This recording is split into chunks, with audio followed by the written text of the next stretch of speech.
Right,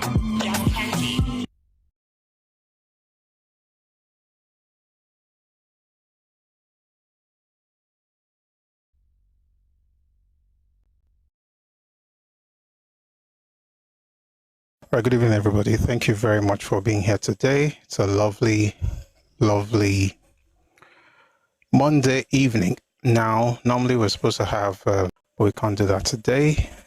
Regardless, we can have a great time together. Thank you very much for being here. It's a delight to host you. I want to thank those who have helped with power tapping and gotten us to 5.5k likes right now on TikTok. Koboko, thank you so much. Thank you very much. Thank you for your support. And I'd like to ask that the rest of us please join Koboko. Let's try and get the lives up. We're not coming on camera today, but we're going to be listening to something very fascinating. And I'm sure you're going to have a great time, okay? So, Dakun, Power Tap, share on TikTok. For those of us on YouTube and on Facebook, thank you for being here. We're gonna have a great time together, but please I'd like you to ask that we power tap and like the live. 1 second, I think we're having a little issue. Okay, we're good. All right, so we're streaming on YouTube and Facebook and also on Twitter. Twitch will be up very soon, so thanks for joining us on those platforms. If you're on YouTube, please like the live and share. You can also repeatedly tap on your screen. Well, I assume that's a phone that would be able to help us with the engagement on YouTube and also on Facebook. Please like and share. For those of us on Twitter, please like and repost the live. Thank you very much. Good evening, Akadol. Thanks so much for being here. We're going to have a great time. So we're listening to a replay today. Tomorrow we're going to have a full session. I'll be on camera. But today we're going to have a great time as well. We're discussing Ibadan politics, why Ibos should not interfere in Yorubaland. Now, put up this video last night, so Kotik Bakupo is still hot. And have we been receiving feedback? Yes, we have. I mean, crazy stuff, right? People liking it, people also sharing their thoughts, and then you also have the normal, contrarians and curses from certain people, but it's part of the job, I guess. Anyway, we're good now. Why Ibos should not interfere in Yoruba land. So the title itself is Ibadan politics, why Ibos should not interfere in Yoruba land. Share title you below the YouTube show. There should be Ibadan politics in front of it. So I'm going to change. Okay, it's there. It's actually there. It's there. All right. So let's get into this. We're going to read the description. But again, before we do that, if you're on YouTube, thanks for being here. Please like and share the live. If you're on Facebook, please like and share. If you're on Twitter, please like and repost. We're going to have a great time. I keep saying it. Somehow I just feel we're going to have a great time. So I'm going to read the description. Then we'll start listening. And then when we're done, you can always come up to share your thoughts, and I'll be glad to hear them. All right. So here's the description. 1 second, please. By the way, only Monday, I can tell you, so I was supposed to actually be on camera, but some things came up. Someone says the Cocoa House peak was a nice touch. Yes, now. They used to say Lagos is a former capital. Now they're just saying all kinds of rubbish. We'll discuss some of those things later. I'm just going to start with the description, and then we're going to listen to the replay. The Association of Igbo. Let me start again. Let me start all over. The Association of Igbo Residents in Ibadan has taken the preposterous step of organizing a press release to chide former Ekiti State Governor Ayo Fayose, while simultaneously issuing an audacious warning to the Olubadan. This group has chosen to voice apprehension over political developments and remarks attributed to a man who is indigenous to this region. Ayo Fayose is a Yoruba man who grew up in Ibadan and served as a governor in the Yoruba state.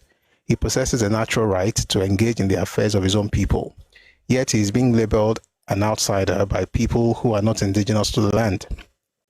Ayo Fayose could be wrong in his actions and his statements may need to be scrutinized, but Igbo residents cannot be the ones to call him an outsider in Yorubaland or tell him not to interfere under the guise of exercising their rights. It is the height of hypocrisy for a resident group to interfere in local politics while claiming a Yoruba leader is the one overstepping. Wisdom demands that one is careful when getting involved in political matters, especially since the Central Council of Ibadan Indigenes, CCII, recently confirmed that the issue between the Olubadan and Governor Seyi Makinde has been resolved. Interference in local matters that one has no ability to stop is a dangerous path, especially when the indigenous people possess their own internal conflict resolution mechanisms. The audacity of issuing a warning to the Olubadan of Ibadan represents a total disregard for the cultural importance and sanctity of a sacred traditional institution. It is a primitive mindset to settle in a territory and then attempt to dictate terms to the revered leaders of the host community. When people move into other people's spaces, they are expected to integrate into the culture. Integration requires wisdom and a deep respect for the traditions of the land rather than attempting to stretch Igbo enclaves into Yorubaland through disrespectful public chiding. Nigeria is a country of many nations, and like any functional union, inhabitants must be conscious of the boundaries of their host nations. People moving across the country need to exercise tact and stop acting as if they have more rights than the Yoruba people in their own territory. It is entirely unacceptable for any group to come into Yorubaland to lecture our kings or interfere in our internal affairs. Politicians in Yorubaland must also understand that what they do in the name of inclusion is being seen as weakness by those who lack respect for our boundaries. Our leaders should not be seen pandering to people who mistake our culture of inclusivity for naivety and think they can walk roughshod over how we do things, thinking that they matter more than they do simply because our politicians wear their costumes to ask for votes.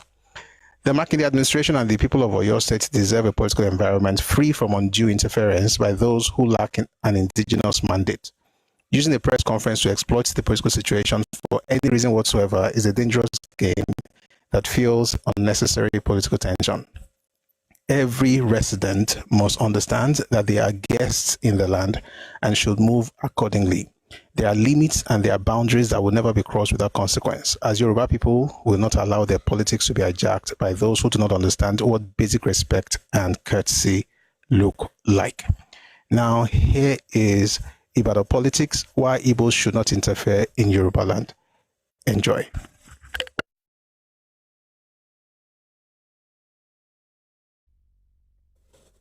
Something interesting happened in Ibadan over the weekend. But here's something from Vanguard, which I consider irritating. Igbo community backs Makinde, warns against politicization of Olubadan too. You know what? Let me read it from this one first. Sherry, I don't like she, but there are some things that people are doing that makes you think, do people actually think? Igbo community backs Makinde, warns against politicization of Olubadan too. The Association of Igbo Residents in Ibadan, the Oyo State capital, has reiterated its backing for Governor Seyi Makinde, warning against what it perceived as coordinated political maneuvers aimed at unsettling the state, particularly in relation to the controversy surrounding the revered Olubadan stool. During a press conference held yesterday in Ibadan, the group, joined by supporters of the governor, voiced apprehension over recent political developments and remarks attributed to former Ekiti State Governor Ayo Fayose. It warned that such actions could undermine the peace and steady progress currently experienced in Oyo State. Delivering his address on behalf of the association, Barrister Undo Ofurena commended the Makinde administration, describing it as inclusive, purposeful,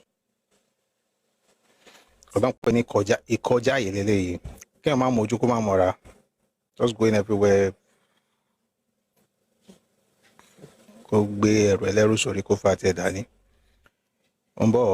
Okay, the group criticized Fayose. My device is actually acting up, but we shall read this thing. Good. Delivering his address on behalf of the association, Barrister Ndo Forena commended the Makinde administration, describing it as inclusive, purposeful, and committed to tangible development across critical sectors.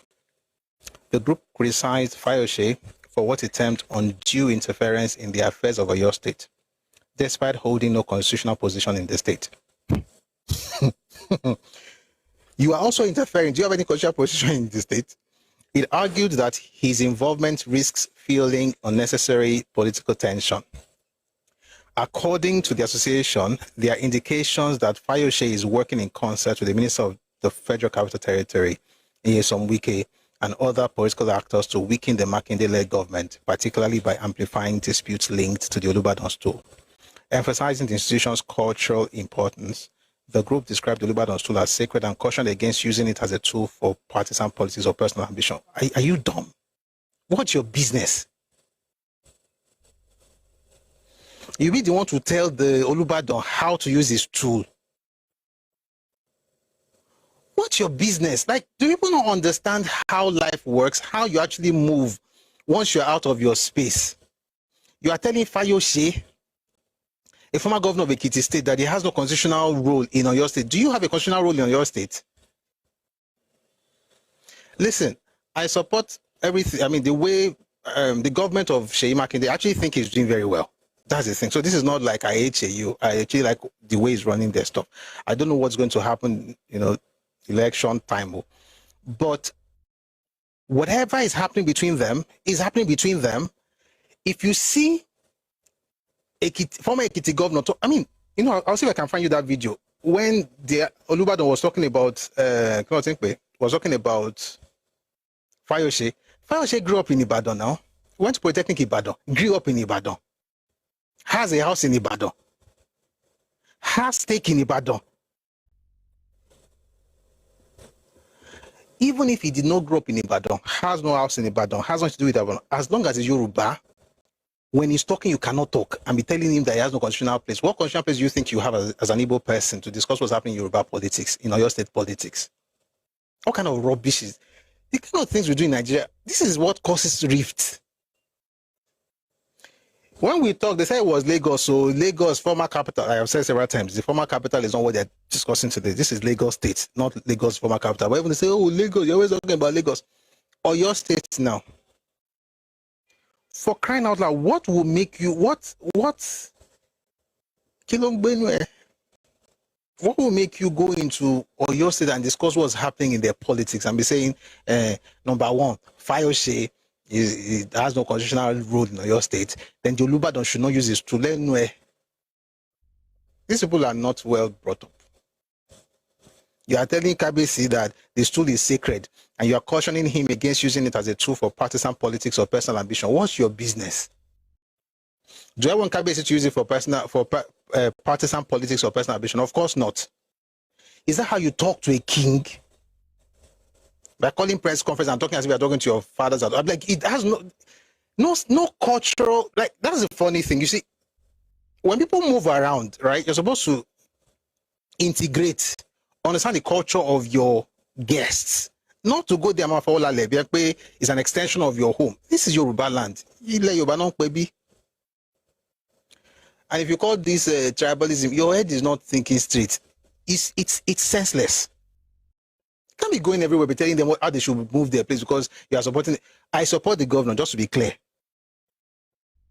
I don't know what's going to happen next election, but right now, as it is right now, I like his governance. He has some issues. Nobody is perfect. So this is not about somebody hating on Governor Seyi Makinde. I think he's a fantastic man. He's done some very incredible stuff, right? The circular road, I saw the pictures, fantastic, right? No, even the video, I saw the video. It was really good, okay? Many roads within Ibadan. He has seen a lot of things in Bodija. Fantastic man. I'm very sure he has done things across Oyo State as well. So it's not even about that. It's about this poke-nosing of folks into the local politics of Yoruba people. It's got to stop. It has to stop. It makes no sense. This is how it starts. So we are talking now. They say we are speaking English. But this is how it starts. Meanwhile, you'll be shocked that this both Seyi and Fayose, they will meet. They are politicians. See, listen, let me even say, politicians, they are the worst people to fight on. If you go and fight people on their behalf, now you go suffer. politicians, there's no permanent friends now, but they have permanent interest. You'll be shocked. You just see them tomorrow, they are holding hands. You have used Otulofenu Kowaya by talking to talking to Olubadan, how they should run. What's your business telling him how you should use this tool? Say one Nigeria. One Nigeria does not understand cultural sensitivities. The Igbo person or Igbo organization will tell Fayose that he has no stake in Ibadan. Who are you? The association also took issue with Fayose's recent remarks on succession politics in the state, stressing that the selection of candidates is governed by the Electoral Act, either through consensus arrangement or primary elections. We did not know. Thank you for informing us. It labeled as unwarranted any suggestion that Makinde had acted inconsistently, maintaining that the governor is under no obligation to impose a successor outside the established democratic process. What if they want to? Do you see Yoruba people going to tell people in Anambra or in Enugu or in Ebonyi or Imo or Abia State how they should do their politics? What's all this rubbish that we're doing this? And Alafa. Don't wedding, don't campaign, don't wash or agakiri, no one shall They even have signatories to the document, the signatories to the statement. You cannot, when you're having conversations in ancient spaces, you can't just be shouting constitution. You have to think of culture. You have to be culturally aware. Social intelligence is important. Emotional intelligence is important. Not just the fact that I'll put the video out. People that hate it, that's your business. I don't care. This is rubbish now. I would have bro. Meanwhile, let me even play what the Fayose said, and then I'll play what Olubadan said when Fayose visited. You know what? It's not like I support everything Fayose said, though. But it's brothers. Brothers are having issues. Leave them alone. Leave them. Did you not? Both of them were in PDP. They're in PDP. They are both Yoruba people. What's your business? Awala Fasha. Aṣọ tó máa ń wọ̀ kí aṣọ àga tó máa ń wọ̀ lọ́wọ́ àìsàn pọ́n ṣe campaign ẹ̀gan ara wà lánàá ni ọlọ́mọ ẹ̀kí gọ́ọ̀nà ọ̀kan ṣe rẹ̀ ní south west ní election tó ń bọ̀ ìṣá wọn mọ̀ sọ Yorùbá ni lórí báyìí máa ń gbàgbàkúgbà náà nìyẹn ẹgbẹ́ ilé náà this is the former Ekiti State Governor Ayodele Fayose when he visited the Olubadan. Take a listen, please. Who is our father? Again, we are colleagues. Táyà jẹ́ gómìnà nígbà kan náà àwọn tó ti ń ṣẹlẹ̀ láti jọ́ mẹ́ta nígbà tí mo sọ pé gómìnà fẹ́ query ọba ní kò rí bẹ́ẹ̀ fáwọn òjà gómìnà náà dáhùn pé kò sí ní tó jọ bẹ́ẹ̀ ojú ewé rèé mọ́ínmọ́ín rèé àkàrà rèé epo rèé ṣáàrí gbogbo ẹ̀ báyìí ṣé ọ̀rọ̀ òtí bẹ́yìn yọ gómìnà ní kábíyèsí ní àníyàn kábíyèsí gómìnà fẹ́ yọ kábíyèsí àárọ̀ yìí àwọn tó wà nílé ìgbìmọ̀ aṣòfin àtàwọn kan bẹ̀ dáhùn pé ọba ló fẹ́ yọ gómìnà ṣé ẹ ti gbọ́ bí tó bá ti yọ gómìnà rí bẹ́yẹn bá ti pẹ́ tó ń gé gbogbo èèyàn yóò géré ìjọ kan ẹ̀rẹ̀ wá pé mo sọ pé gbogbo gómìnà tí wọ́n ti jẹ níbí tó bá ti kú bí ẹ̀kan parí wọ́n máa ń ṣẹ̀ṣẹ̀ gbé èkíní nígbà tí akálà fẹ́ lọ gbogbo kágbésẹ̀ kágbé níbi kágbé tó dàbò parí Àjùmọ̀bí náà ẹ̀gbọ́n wa ni wọ́n púpọ̀ ẹ̀ náà dàrú nígbà tó fẹ́ máa lọ Mákindé tuntun lọ kó ṣe ṣáàgbó ọ̀rọ̀ àbọ̀bọ̀ us nínú ògùn màálù o yóò bá bọ̀rọ̀ ìdára Olúbàdàn ìlọ́yà ní dìbò yín jẹ́ o Ọlọ́run á ràn gbogbo wa lọ́wọ́. That was Fayose after his meeting with the Olubadan. I'd like you to listen to what the Olubadan said at that meeting. That's why you know that when you move to people's spaces, just calm down. See how they run their things. It has nothing to do with you. It has nothing. This is not an Igbo matter. I don't know how he became a such an Igbo resident. The Yoruba residents go and not talking. Is that Onriwa they'll come and explain to us who should speak and who should not speak. The audacity is actually unnerving. But 1 second, I want to play you something from Kabiyesi's speech when Fayose visited. Someone says Fayose grew up in Ibadan. Of course he did. Grew up in Ibadan. Went to school in Ibadan. But he's the person that traveled last year that wants to tell him what to say and what not to say. And doesn't mean he's right. Just to be clear. I'm not saying Fayose is correct. He may be right. He may be wrong. That has nothing to do with you. I want to listen to KBC. Just give me a second. Okay, I think we're good now. All right, take a listen to this.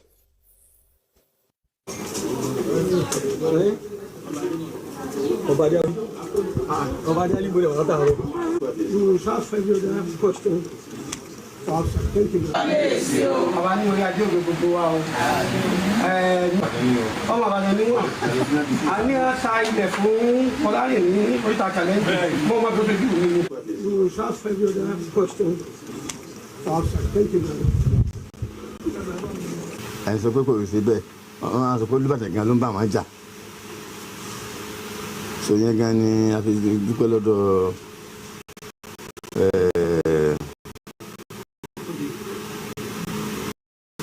ọmọ Ìbàdàn tó lọ sí Ajẹ́lẹ̀ lẹ́kìtì tó dẹ̀ ti padà sílé. Incidentally, that is the truth o. ẹjọ́ ìjọba náà yóò jẹ nígbà tó ń kálukú dé Ìbàdàn ló yàtọ̀ ọ̀pọ̀lọpọ̀ Ìbàdàn ń kálukú dé síbì náà ni díẹ̀ nìyẹn tó yẹ pé bá ṣe ń jọba tó ń yàtọ̀ sí gbogbo báwọn èkó ṣe ń jọba lẹ̀ Yorùbá torí pé ìtàn ìjọ mi nù nítorí pé Fáyẹmí náà ti wálé o ó ti padà wálé o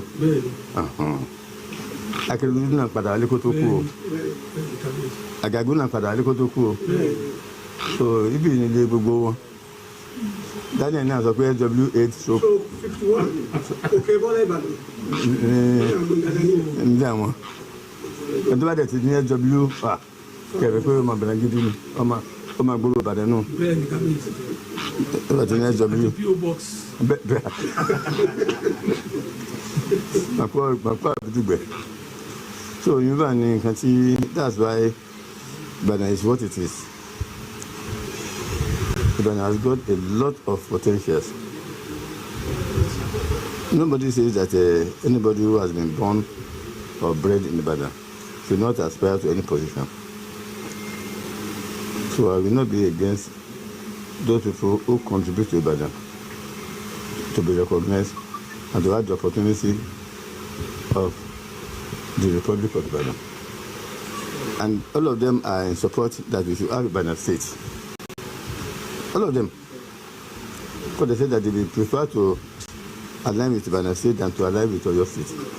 Because Ibadan is where they were born, Ibadan is where they grow, and it is Ibadan where they prosper. And we are grateful that they always remember home.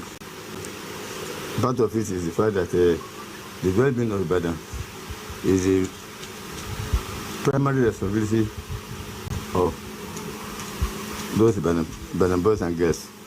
However old they are, even if they are 19 years old, they are still boys and girls to the Ibadan.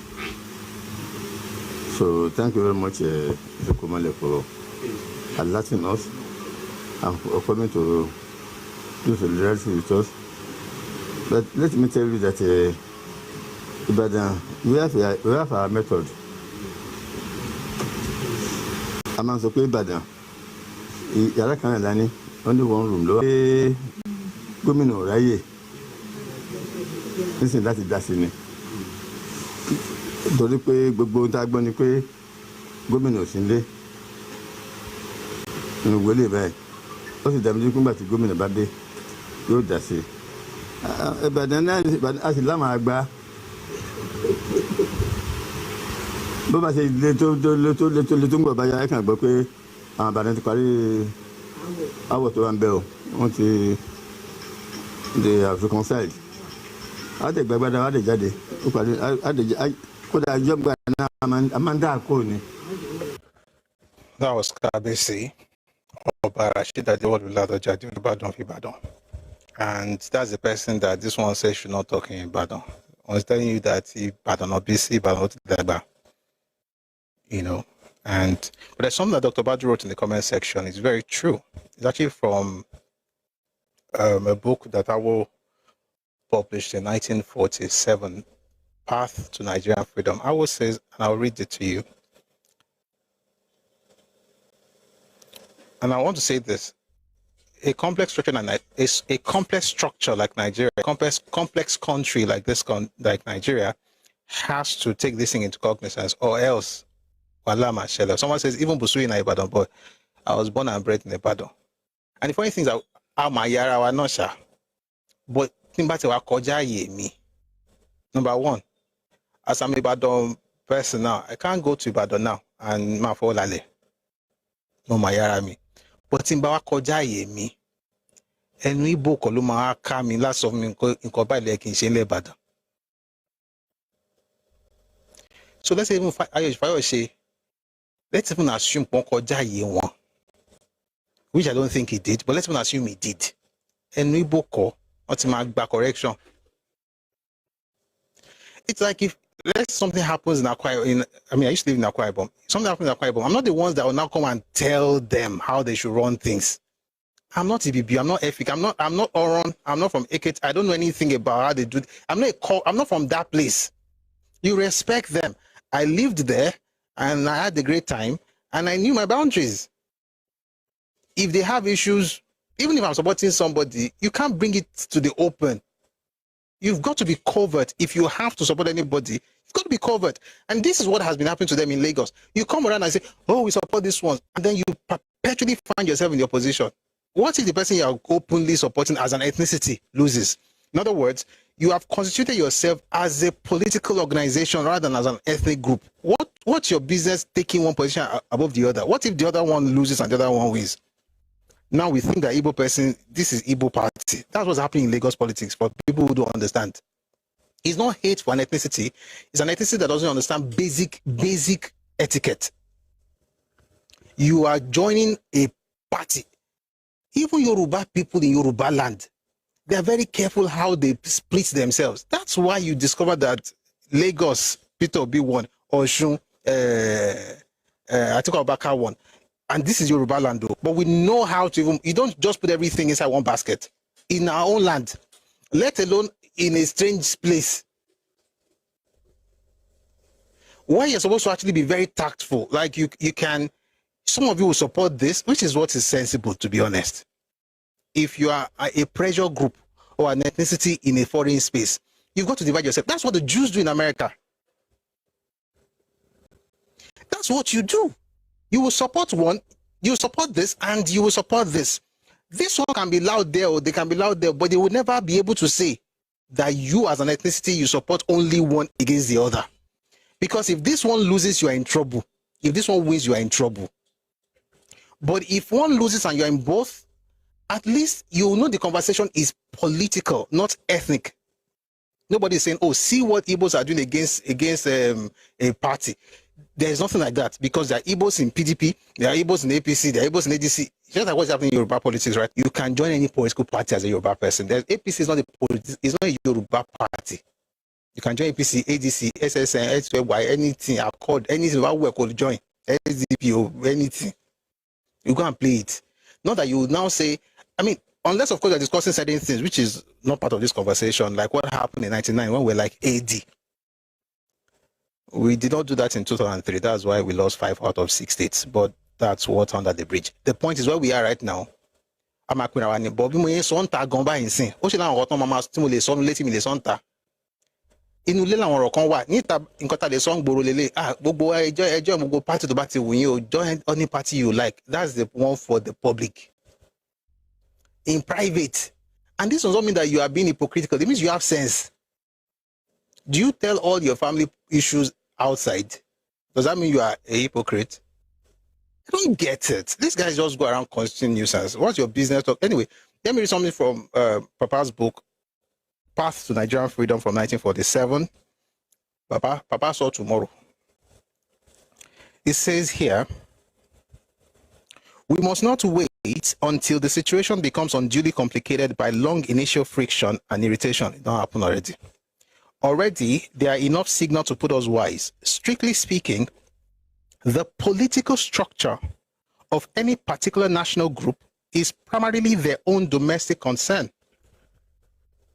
You know what? Even as Yoruba people, we know ourselves. We are all Yoruba, but Boshen Shen be a wobomini. Boshen Joba in Ibadan, ó yàtọ̀ Boshen Joba ní Lubomi. Mi ò lè sọ pé mo jẹ́ ọmọ fẹ̀sìn kí n wá lọ Ìbàdàn. Bó ti ẹ̀ pé mo jẹ́ pé Ìbàdàn náà ti bí mi, omi Ìbàdàn mo mú dàgbà. Kí n wá sọ fún wọn Ìbàdàn pé bẹ́ẹ̀ ṣe ń ṣe yẹn kọ́ ọ, bẹ́ẹ̀ kẹ́ ṣe báyìí. Ìgbà yẹn wàá gbọ́ ìtàn agboolé yín. So even on the basis of town to town, city to city, you understand that people will govern themselves based on their domestic reality. So when you transpose that to Nigeria conversation, then it becomes on ethnic basis, because we do ethnic stuff. There are things we do as ethnicity, or as an ethnicity. There are things that we do as towns. The fact that we have a common identity as Yoruba people does not remove the uniqueness of each subgroup. But see, this is actually very complex. It's not complex to you as a Yoruba person because you woke up and you saw yourself in it and you are working in it. To the outsider, it's very complex. That we can say we are all Yoruba. Let me give an example. Somebody was just being a nuisance the other day and says, Yoruba people want to break out of Nigeria because they have an anthem. Me, I found that very strange. So I was asking, do you not have an anthem where you come from? Say, Yoruba people have an anthem. I play Yoruba anthem every day here. I play Nigerian anthem every day. And in my mind, they are not contradictory. It doesn't mean I hate one. So I said, why do you think Yoruba people having an anthem is a problem? What if I told you that every Yoruba state, every state in the Southwest has their own separate anthems? At least 3 of them have their own anthems apart from the general one. And that even in our states, many towns within those states have separate anthems. But all of those things do not change the fact that we still have one anthem that unites all of us. People, why can't people understand that you can have that? Your state can have an anthem. I mean, you never can. They do in Yorubaland. Our states have anthems. Our towns have anthems. But as a collective, we also have an anthem, which is what it should be. So the point I'm trying to make is that you can't come from somewhere now and say that you are singing anthem near Yoruba. It's not in English and it doesn't really make me feel cool. I don't care whether you feel cool or not. You can be cool or you can look for hell and go and be hot. The point is that this is how we want to do things. That's a Yoruba saying. It means that what's acceptable here may be a taboo somewhere else, but it doesn't mean that we should stop it because you're uncomfortable with it. You've got to understand how to move. I don't know. So back to Papa's book. It says here, strictly speaking, the political structure of any particular national group is primarily their own domestic concern. The others may criticize it in the same way as French and Russians may criticize the British Constitution, but they have no right to try to interfere effectively in the shaping of such a constitution. But this is exactly what is happening in Nigeria now. The Ibos, for example, this is 1947, though. The Ibos, for example, unused to having chieftains, cannot understand why the Obas in Yorubaland or the emirs in the north should be entitled to the positions they occupy. On the other hand, the autocracy of the emirs cuts the Yorubas, thinking it is their business actively to work to bring about a drastic change in these constitutions, which was a mistake that was made in 1959. This is certainly not exactly the mistake, but that's what the North thought we were trying to do in 1959. This is certainly not the correct attitude. But as long as every person, I'll tell you again, but as long as every person in Nigeria is made to feel that he's a Nigerian first and a Yoruba or Igbo or Hausa next, each will feel the need to poke his nose into the domestic issues of the others. The only thing of common interest to all Nigerians as such, and in which the yoke must be acceptable as that of any other, is the constitution of the central or federal government of Nigeria. The constitution of each national group is the sole concern of the members of that group. You don't even need to write this thing down for a Yoruba person to understand. But thank God that they wrote it down in 47. We're still talking about it in 2026. It's going to be 80 years next year. By the way, he finished this book in 45, I think. So it's been about 80 years already. Published in 47. It's amazing. It's amazing how you love me. Bang, bang, bang, bang. Anyway, all of that to say that that we are all in one Nigeria does not mean that you should be going everywhere, be putting out in things that don't concern you. E.g., this particular issue. And guess what happened? I'm going to read something to you from The Nation. Makinde, Olubadan, issues resolved. External forces defeated. CCII. The Central Council of Ibadan Indigenes, CCII, has confirmed that recent issues between Oyo State Governor Seyi Makinde and the Olubadan of Ibadan land, Oba Rashidi Ladoja, have been amicably resolved, declaring that external forces that attempted to escalate the situation. The council spoke in a statement issued on Sunday by its publicity secretary, Kola Olomide, following concerns over tensions between the governor and the monarch. Quoting the CCII President General Ajeni Ajewole, the statement explained that the disagreement had been addressed through internal dialogue and traditional conflict resolution mechanisms in Ibadan land. The statement reads in part, quote, "The issues between Governor Makinde and the Olubadan have been resolved amicably, and the external forces that attempted to create a crisis around the situation have been defeated." End of quote. Let people do their things. And I'm not speaking because I think what you're saying is going to make any point. It's just because what we are experiencing in Lagos, we have experienced it in Akure, that made the Deji ban Ezendibo in Akure. So this is not about a Lagos thing. It's about Yorubaland. And the funny thing is, I don't know why you guys don't flex in Yorubaland. Please do this thing in Sokoto now.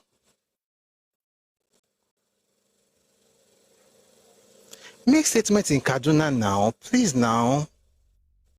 Show that you are one Nigeria now. Do it in Kano. When the Emir was having issues in Kano, I didn't hear you guys speak up now. Emir Sanusi. When he was having the issues in Kano, I didn't hear you guys talk. Like, speak up, say something, prove that you are one Nigeria. Tell the Emir, tell the governor how to behave. If your head meets you at home, that will be a blessing.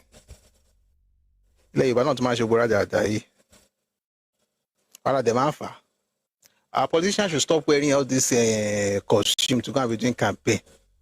It doesn't mean anything. We have to be telling ourselves the truth. It's not about hate. It's about see, let me say it this way. And it's not like, it's more about cultural evolution. Okay? There are people, for instance, would you hear us talk like this? No. Why? And we've been together for longer than Yoruba and Igbo, as we met in Yorubaland, it never reached 100 years. With Hausa, it don't pass 500. Okay? Whether they did for Yorubaland or we did for their own space, we don't did there for long too. Okay? And nobody say they pull out for waiting no concern you. I know I'm spending time on this, but it's important because it's also that we as Yoruba people, we don't understand our neighbors in this country. We think we are the same level of evolution, and we are not. I mean cultural evolution. I'm not saying you're not Homo sapien. Everybody's human. Yeah. But culturally, we are different levels of evolution. And that's why some people think that when you wear their costume to campaign to them, it's you pandering to them, telling them how much you need them. In reality, you don't need them. If you get your people to vote, you will win. Would it be nice to have other people support you? Yes. Is it bad to wear costume of other ethnicities in Yorubaland? In reality, let me put it this way. Technically, no. Okay? Ideally, no. Sense of inclusion, right? Inclusivity. But in reality, it is wrong. Because some people think that attitude of inclusiveness is a product of weakness. Therefore, they capitalize on it to talk rubbish. It happened in Lagos. What's the law you're buying? You think, there's nothing wrong. If I want to run for governor of Oyo State or Osun State or Lagos State to wear, but the question is, what they always wear just Igbo and Hausa? How come they're not wearing clothes that belong to Efik and Ibibio? Because I really like those people. I don't see them wear Ibibio clothes. I don't see them wear thief. They have this very lovely black and white fabric. I don't see all these politicians wear those ones. What makes you think it's just 3 ethnic groups in Nigeria? Here's the point. It gives you a sense of inclusivity, like the person is also part of us. But once the person misinterprets your gesture, it's no longer their fault if you continue. It's now your fault. It means that from their own cultural perspective, you're weak. And here's the point. Whether you wear costume or you don't wear costume, if they're not going to vote for you, they will not. Did they vote for the Governor Wambi, Babajide Sanwo-Olu? Did they vote for him? Did he not wear costume? Panting on. Like I said, there's nothing wrong, right, if it's to show that we are all together. But once the guest is, I don't know if he's misinterpreting my gesture as a sign of weakness, whatever it is I'm doing to give him inclusivity, I'm going to have to stop it. Not because I hate him, but because I need to work with him where he is. Do you know what I'm saying? This is not like you hate. You get what I'm saying? Like you look at a person, you love people based on their own definition of love. In the beginning, you love based on what you think love is. When they show you Pepe, you begin to ask them, what's your love language? You read that book now, Gary Chapman, I think. You start asking about love languages. What's your love language? Is it quality time? Because you're going to bring gifts and the person doesn't really like gifts. You are expressing your love based on your own understanding of love. The person that wants to receive it has to receive it based on their own understanding of love. So if you are giving them something, as expensive as it might be to you, it may mean nothing to that person.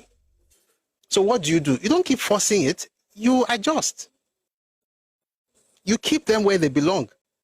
You respect you. Everybody is in love. Everybody, we are all children of God. In Jesus' name we pray. Amen. But there's no anything that makes you think as if you have any say in politics in Yorubaland. This is why I say that be Nigerian, but don't subsume Yoruba identity in the Nigerian identity. Why? Because those who tell you to do so are after something, and it's not for your own well-being. I'm Nigerian, I'm Yoruba, and both are cool. All this Nigeria, they will be telling you that there's no ethnicity. You will be thinking that I've said it before, I'll say it again. Oh, there's no ethnicity. We are all one. We are all one.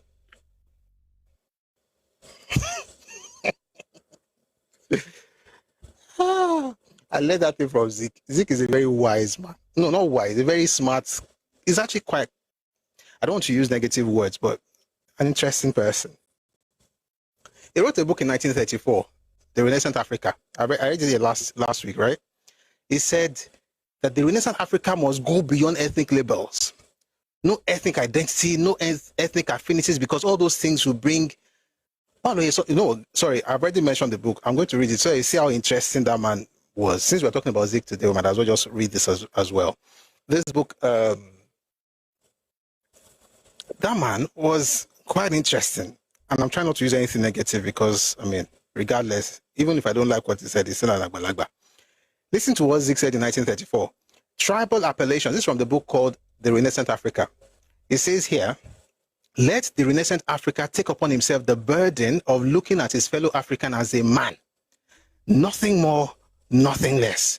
Tribal appellations cause tribal idiosyncrasies. These lead ultimately to vanity and superciliousness and disharmony.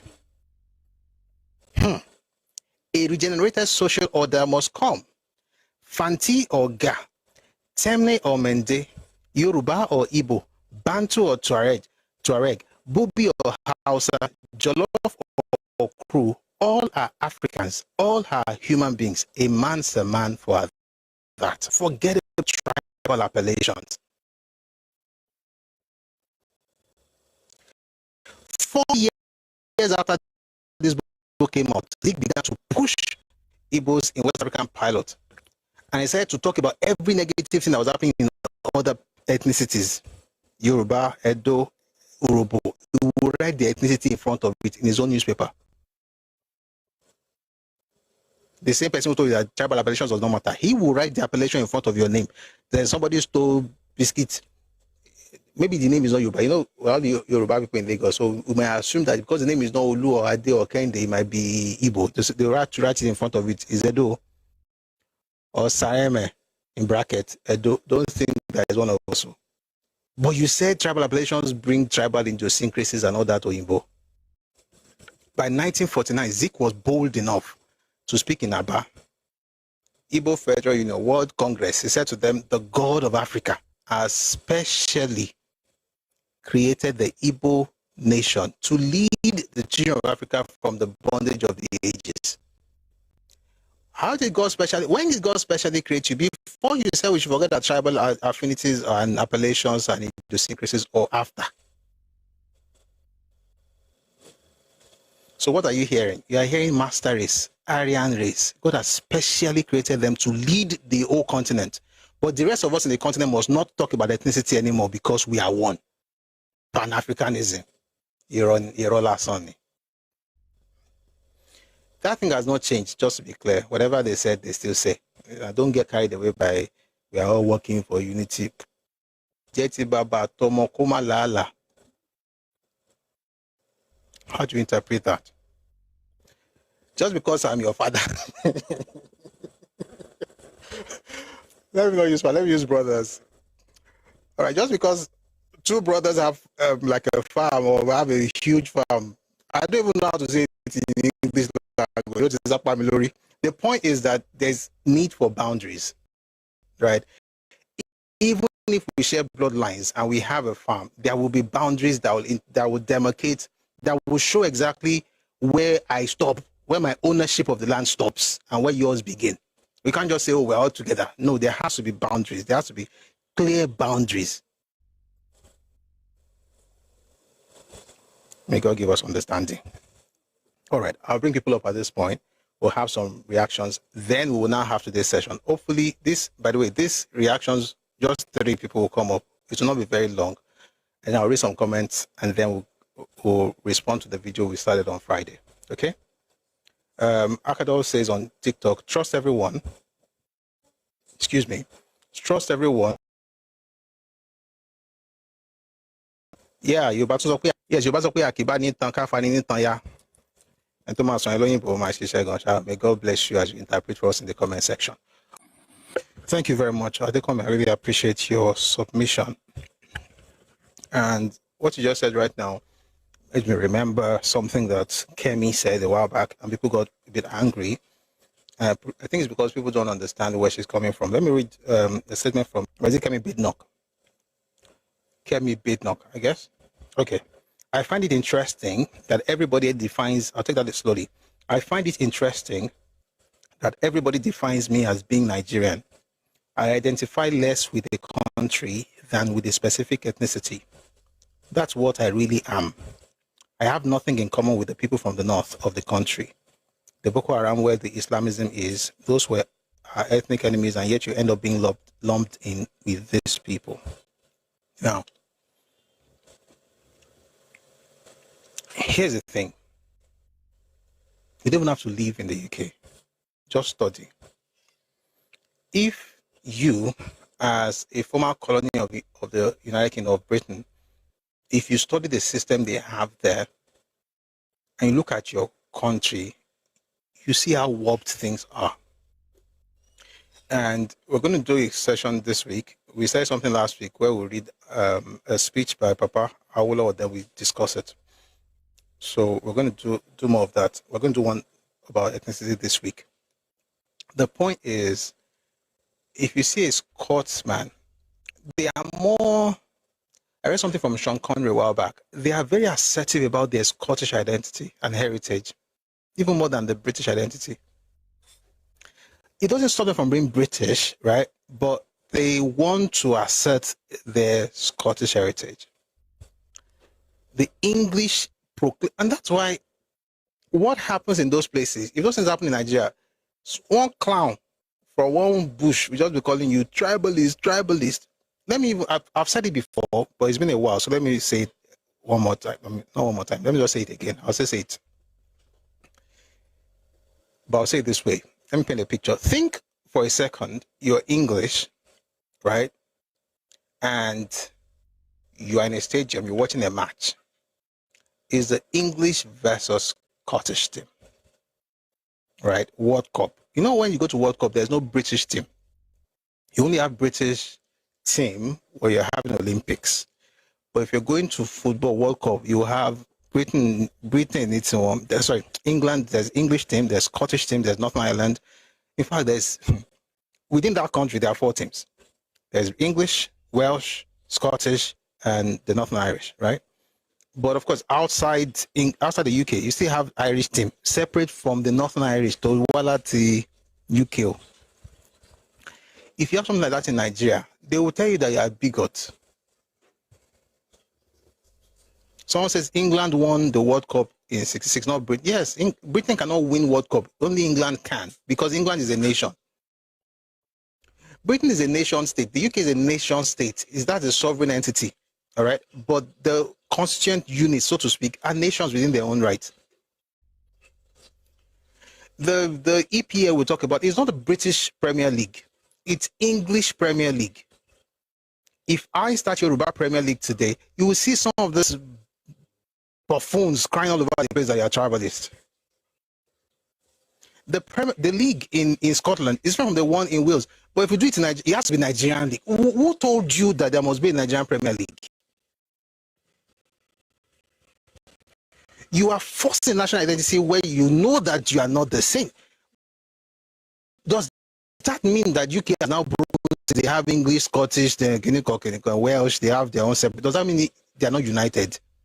Are you as united as them? Don't we're tribalists, you're a tribalist, you're a tribalist. It doesn't make sense if you think about it.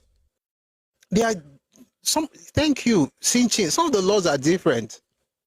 Even the design of the currency in Scotland is different from the one in England. It's the same currency, but they're able to also add some, flavor. It's like the other day I was having a conversation. Someone said, I was listening to some guy say, "Oh, these Yoruba people are very tribalistic." Can you imagine? And it's always one ethnicity that's always seen everybody as tribalistic. Afishini. Oh, these Yoruba people are always very tribalistic. Can you imagine? I went to go to school in Ekiti, and they said that there's school fees for indigens. Why are we talking about indigens in Nigeria? Are we not supposed to be united? Are you not supposed to be thinking? All over the world, people know something called boundaries and benefits of being from a particular place, except certain people. If you are English and for some reason you decide to go to school in Belfast, you will not pay the same tuition fee as an Irish person. You also be closer to £10,000. He's paying about 4,000 plus. If you go to Aberdeen, let's say you want to go to Scotland, the Scottish person doesn't even have to pay anything. You are British, you are from Wales, you will pay 9,600 something pounds. You can fact check. This is not go and verify. You can, in fact, you can even go and look for it on the government website. You will pay. Does that mean that the Irish is tribalistic towards the English? No. He's from there. There are some rights that you get, some benefits, because this is my father's space. I have some rights here that you are not supposed to have. When I come to your space, there are some rights I'm not supposed to have in your space. Just like if you come to my house right now, you can't just move into my bedroom because I like you. Who are you? Well, actually, there's a person like that that can move into my bedroom. But that person knows themselves. It's not like a general thing. You can't just go to another person. Oh, you have to prove that you're a good man. You have to prove that you're a good man. Open your house and let everybody come and live there. How rubbish is that? Everything just about the UK. One day we're going to have a proper conversation about it. But think about it for a second. If you haven't talking about something like that in Yorubaland or in Nigeria, you hear Hausa Premier League. Some people will be telling you that they are tribalistic. Meanwhile, these were people who had city states before Nigeria got into the mind of the person who named you Nigeria. Before their father's father was born, they were already having city states in the north. But they should lose the outside identity because they want to make you feel good in the name of one Nigeria. The kind of nonsense we ask for in this country, we have to redefine unity because we are not even as united as United Kingdom. So what are we talking about? So I like what I think that's the context that Kemi Badenoch was coming from. Kemi Badenoch, I don't know how to pronounce the name. Kemi Badenoch, I think that's where she was coming from. That she's more about her ethnicity than her nationality, because Nigeria is an artificial creation. I like it. I think it can work, but it can only work if it is true with itself. Right now, we are joking. We are working based on assumptions and unnatural forging of whatever it is we are trying to do, right? We are trying to swim against the tide in the name of unity. It's not going to work. But somehow, some way, I'm very sure we're going to come to terms with our real issues and we'll build a nation that's worth being proud of. Having said that, we're going to go to the next speaker. Let's go to the next speaker. Yes, Adekomi, doctored unity. You see, sorry, I'm very passionate about ethnicity and ethnic identities, because I think when you acknowledge the reality, you're able to build a nation. I love Nigeria, but Nigeria cannot work the way it is constituted.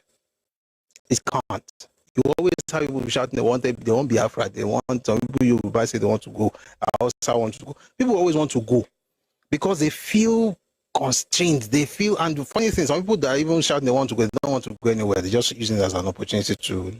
Anyway, you get the point. Here's the thing. There are two major ways. There are others, but there are two major ways that countries are formed, or ethnic identities, or nations are formed. Let me say it that way. There are two major ways that nations are formed. Number one is through conquest, right? Number two, which doesn't usually happen, but has happened in a number of places, it's through consensus. Okay? They will agree. Like what happened in Singapore. They agreed. This is how we're going to build this nation. Or you conquer. And even the Singapore example I just gave right now, 75% are Chinese. In China is the first one, is 92% is Han Chinese. You just say, oh, China, there's so many, there are 1 billion people. How can they run like that? In Nigeria, we're just very You are looking at the numbers, you're not looking at the percentages. If Nigeria, let's say, we are 200 plus million, right? We have more problems than China because China has one dominant ethnicity. The Han, 92%. You don't even have one up to 30%. 20-something, 17, 6, 3, 2, 1, and so on and so forth. So the point is, this is the third way you can have a nation, where you can never have a nation that way, but you think you have a nation where you're joking. It's the third way, where you are brought together through colonization and by an external force. It brings you together and is the only one that can run you. You know when people say that, oh, it would have been nice if we didn't have independence, Nigeria would have developed. They say it a lot. The reason they're saying it is because they don't understand that the person that forced you together is the only one that can keep you together the way they force you to be together. The administration of your space is dependent on their own design. You can never run that system the way they did. You cannot. Why? You are within the system. They are without. They're looking outside in. They're moving the pieces, right? And they're telling you, they have designed the system to work for them, not for you. If you are within that system, you cannot make that system work for you based on their own design. You have to change the design. Which is why we have to say to ourselves, Nigeria can work, but we've got to redesign it. And that thing is what Europeans did. I want to ask you to read one document, read about something. Okay, please read about it. Read about the Westphalia Treaty. That's what Europeans did to restructure their own place by themselves. Not following what Rome did as an empire. Of course, there was a lot of gap between Roman Empire and Westphalia Treaty, just to be clear. There are many other groups, also the Roman Empire, and so on and so forth. But the point I'm trying to make is that, so the Westphalia Treaty, they had to become grown. You get what I'm saying? Nigeria, we are teething, we are big. Many, not we. Some groups in Nigeria are babies. Some are just waking up to what it looks like to see the light. You have been working in the sun all like last how many centuries, and you expect we're going to be one nation. That's a joke. So our government, our politicians, educated people, the country can work, but we've got to change the status quo. We've got to turn things around, and we have to agree, admit, acknowledge our differences, and build accordingly. Thank you very much for listening to that long Turinchi. All right, let's read some of the things on Facebook and YouTube. Yomai says, who could have imagined a man who called some people structure of criminality now hobnobbing with them? I think he's talking about Peter Obi earlier. Adiremi Oladipo on Facebook says, the mistake some of the Igbo people make is that they don't learn the act of sensitivity to the cultural differences in places they sojourn. I think the mistake occurred in Ghana and South Africa. Yeah. Again, it's cultural. It's not that they are bad people, just to be clear. They're not bad people. It's just the expression of their cultural reality. It doesn't mean they are terrible human beings or anything. People usually do this thing, they are bad. It's not so much about being bad. It's about your cultural evolution. You cannot act beyond your awareness. And that's the issue. Omolara Ogundari on YouTube says Ibadan is home to Awon Moko to Jire. Yes, ma'am. Babs Alaba is responding to Nosa, who was talking earlier. He says here, it simply means you are overly senseless. Oh. Can Ibos come to your Edo and take sides with a party, constituting themselves into an opposition? You call him tribal for what even kids know is the proper thing to do. So, just so, buttress that, it's not that Ibos don't have, you cannot exercise their political rights. It's that when you move to people's places, remember you're a citizen, you're not an indigent. Don't try and get involved in what they are doing politically. Just maintain your lane. Vote. Be voted for. You can't even be voted for Yorubaland, to be fair, because we're not doing that. We've tried it before, it's not. Anyway, the point is that once you constitute yourself as the opposition, you will not be treated like an ethnicity, you'll be treated like an opposition party. And it is not good for you. It doesn't affect me one bit. It does not affect a Yoruba person one bit. If you as an ethnicity, you live in a particular place, but you are not aware enough to spread your, Ecclesiastes says, spread your bread, or cast your bread on many waters. You don't have to cast your stuff on many waters. You are concentrating something in one party to vote for a particular. That's why you lost with the GRV. That's why you won't have mouth. Thanks very much, Oye. You cannot say, oh, we are support. Even if you are supporting Tinubu, you cannot say, Igbo are supporting Tinubu. Especially it's easier for federal, but when it comes to local politics, you can't do that. Especially in a place where you are not indigenous to. We are all. I wouldn't want you to go and say you want to support APC in Lagos, even though I know APC will win by the grace of God. But don't say Ibos are supporting Obafemi Hamzat. Don't say that. Ibos are supporting Yayi in Ogun State. Don't say that. If you are going to, politics is not this difficult. I know it's difficult, but these are the simple things now. Like there are things you will do covertly. You now make yourself look as if you are antagonizing the other party. And what Adeglo said earlier, the Speaker of the House of Assembly, I don't like to go into this, but it is the truth. The Speaker of the House of Assembly in Oyo State, the mother is Igbo. The Speaker is talking about Omitutu 3.0, trying to walk in the footsteps of the present governor. You have now come out to support the governor, making the people to now put one and two together to say, okay, you are doing it because of your brother. Please mute. You are reducing his chances. Why would you do that?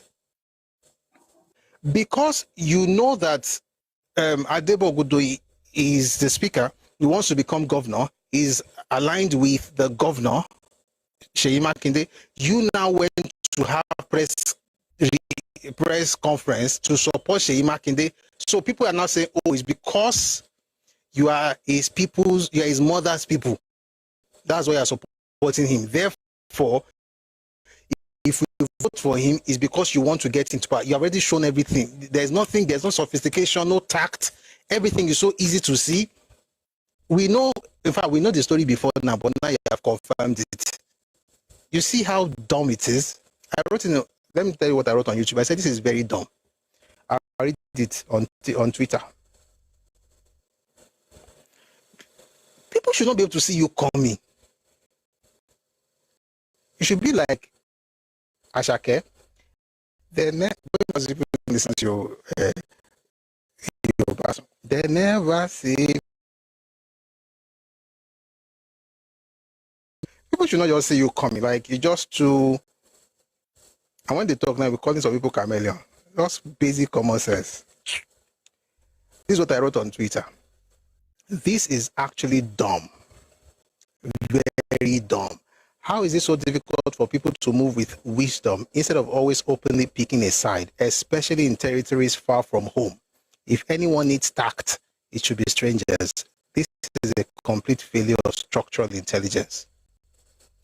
Then one clown came and said, oh, but you have Yoruba party in the UK. You can go and form your own Igbo party in the UK now. Say, oh, you have it. Why are you talking like this? It says Grandpa Busui. That one is just joking. But he was trying to tell me anyway. Grandpa Busui, Ejo, please, why do Yorubas have a political party in the UK? Named Yoruba party in UK. Which is Yoruba candidates? Number one, they did not win. Number two, if you want to have a Igbo party in the UK, excuse me, the doors are open. You will not have it in Yorubaland. That's the point. You cannot have it in Yorubaland. Why? I'll read what I wrote there. What the British culture and structure allows, Anambra does not, let alone the wider Igbo space. Imagine an Ebonyi party being formed or allowed to thrive in Anambra or Imo State. It is unimaginable, isn't it? You would never tolerate such diversity, in quote, in your own backyard. Since you lack the internal intelligence to create the level of inclusion among your own subgroups, why should anyone allow you to manufacture it in theirs? Your concern right now should be fixing your own structural deficit, not discussing structural intelligence outside the Southeast. You cannot have an Ebonyi person do anything of any substance in Anambra State, but you come to Yorubaland, come and tell us how to do politics. Are you serious?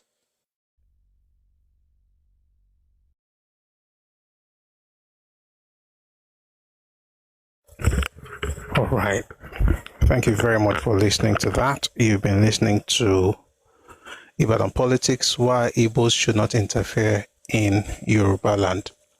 And I've been seeing a number of comments on different platforms. Thank you very much for sharing your thoughts. I'm just going to read a few on YouTube and maybe a couple on TikTok as well. Someone says the election is in Yoruba. The election, is it Yoruba election? In which country is Yoruba tribe? Okay, this is an Igbo person. So I don't think you guys really, I don't know. Someone wrote on YouTube, or sorry, on TikTok, someone says, why are you teaching them now?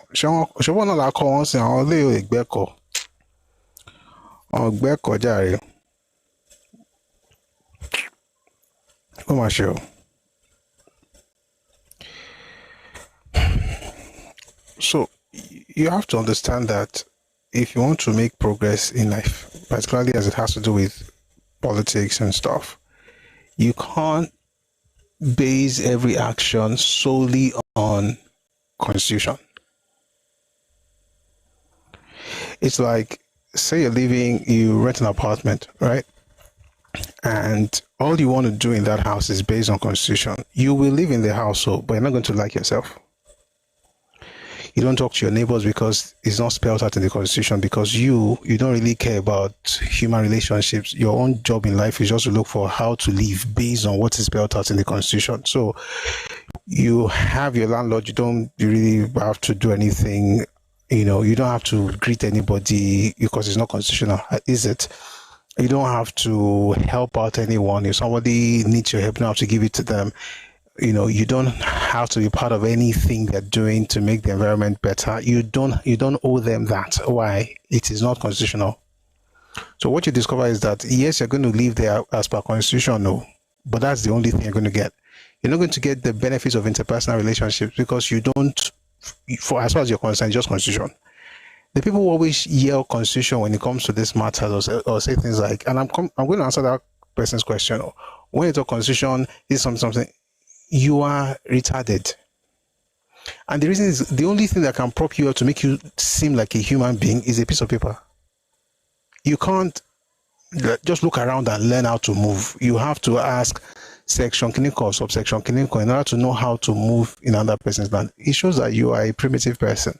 So when you ask the question, the election is a Yoruba election, which number one, the convention has nothing to do with Yoruba election. That's another thing. You jump into conversations that you don't know anything about. Okay? Here is the thing. I think Ibos should, since they are the ones that are real, true Nigerians, they should go and do this thing in Sokoto and Katsina. When people are having their local politics, go and tell them so. And the funny thing is that these same folks would even discriminate against their own fellow Ibos in the same Igbo region. I don't want to answer you again because I'll just go and say things I don't think is necessary because you will not be able to understand Saint. Here. All right.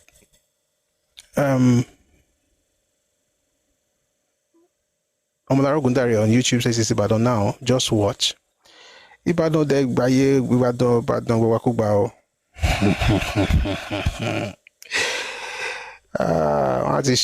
Come away, Marino, I can sorrow. They'll understand. Okay, Ediron says the only thing that will make Ibos to like Yoruba is if we allow them rule over us and become co-owner of Yorubaland. Number one, nobody cares about Ibos liking Yoruba people. If they like, they do not like. That's their problem. Number two, I understand where you're coming from, but that will never happen. They've not even led themselves, let alone lead Yoruba people. It's the height of. Let me not say it. It's not going to happen, Sha. Can't happen. People that don't understand basic politicking, especially in strange spaces, you really think that if people really understand. So let's say now that there's a document I want us to talk about. Maybe we'll do it on Tuesday tomorrow. I'll find that document. I think it would be nice to read it tomorrow. On indigenes and relationship within indigenes in Nigeria since the late 19th century. I think it would be nice to read that stuff to you. I have it somewhere. I'll find it. It's somewhere in the library. I'll get it and read it to you. There are Yoruba communities in the north. Some of them actually get serious political representation in the north, but you will not know. Mamukini Walola, I just read some things to you. There's a way they move. They move to the point where local people are saying, "What is that? Like I'm saying to Yoruba, like you are already one of us." See, the beauty, the honor, right, in this kind of election, kini thing is when the owners of the land tell you that, why are you acting like a stranger? That's the honor. Once they are telling you, shut up, you're a stranger, it means that you are dishonorable, you are disrespectful, and you're not getting any good thing out of it. The honor that you get really is when people look at you and like, why are you not acting as if you're not one of us? Let me give you an example. One day I wrote something on, I think it was on TikTok, and an older gentleman, he comes here often, might even be here now. He said, so we're talking about the fact that in different parts of Nigeria, people are strangers, that if an able person lives in Yorubaland, he is a stranger in Yorubaland. If I go to Anambra, I'm a stranger there. If I go to Akwa Ibom, I'm a stranger there. If I go to the north, I'm a stranger there. So he says to me, no, you can't say that you're a stranger if you come to Borno, because that's where I think that's where he's from. You would be welcome there. Then I said that, and I will not. Then he said I will not call you a stranger. That's fine, but it's good that you're the one telling me that. It's good you're the one telling me not to be a stranger in your space. It would be terrible if I'm coming into your space, I'm telling you that I'm no stranger here because of Constitution. That's why any group that's always shouting Constitution is a primitive group. In other words, you can't have relationships without a piece of paper. You can't really sit yourself down and say, you know what, there's a way to work here until the people of the land accept you as one of their own. Guess what? When it's time to run, they will even buy you forms. And it has happened before. You know what? I'm going to bring that document. I'll just read the portions that have to do with indigenous rights. The deeper ones, we can leave it to, we'll find a way to discuss it. They can get you involved in their politics because they now see you as one of them. But as long as you are staying somewhere and shouting Kiniko Association of Kiniko, nobody will really take you seriously. And even if they do, it will be to hurt you. which is exactly what Ibos also do to others in their own land, particularly other Ibos. I mean, we saw the videos of the last election, how people who didn't vote a certain person, they were beaten. We've seen how people were blocking each other. We saw a video of an old man say a person came from a boy, his father's father, not even the man, oh. I think it was his grandfather or great grandfather who came to the estate from Ebonyi. He would never become king over their dead body. The gods of the land would not allow it. The video is online. I'm sure you've seen that video. Amongst themselves, this is not even a Yoruba person or a Fulani or a Tiva or someone or Idoma that wants to be. No, it's an Igbo person whose grandfather or great grandfather was from Ebonyi. And you see people with vim saying that the gods will not let it happen. It's when they cross the river and enter Yorubaland that everybody begins to look for good governance and constitution. Rubbish. But thank you for the comments. Omolara Gundari on YouTube says the nations within Nigeria are different in all ramifications and have nothing in common whatsoever, but unfortunately lumped up in a geographical location called Nigeria. I mean, that's the truth. Well, that's the truth. Yeah. And it's not a problem, just to be clear. It's not a problem. If you have sensible people leading different groups, it is not a problem. As long as you know your boundaries, you'll be fine. The only problem is that you have some people who have the cultural evolution is very low. That's why everywhere, like MTN, everywhere you go, people are complaining about, and you think it's the people that hate you. No, it's your culture that is primitive. Like Alex, I watched your own name that says, Anthony says, who is interfering now? Wow. I think it takes a lot of, I know. I'm saying I don't know because if I go and say, it takes a lot of grace and self-control to not say things to many of these clowns. You enter Yorubaland, go say Association of Igbo Residents in Ibadan. You now say you're having a press conference, and in that press conference you are telling Ayofayoshe that he has no constitutional rights in Ibadan, and you're telling the Kabesi that they should not be partisan and kiniko. The question is, who are you? You're a citizen of Nigeria. That's it. You don't get into local politics. It's not your business. And this is me not saying that, like I said in the video, it doesn't mean Fayoshe was 100% correct. It could, I mean, some of the things he said I don't agree with. But this is how you should do in your father's house. Like, who called you into the matter? Okay?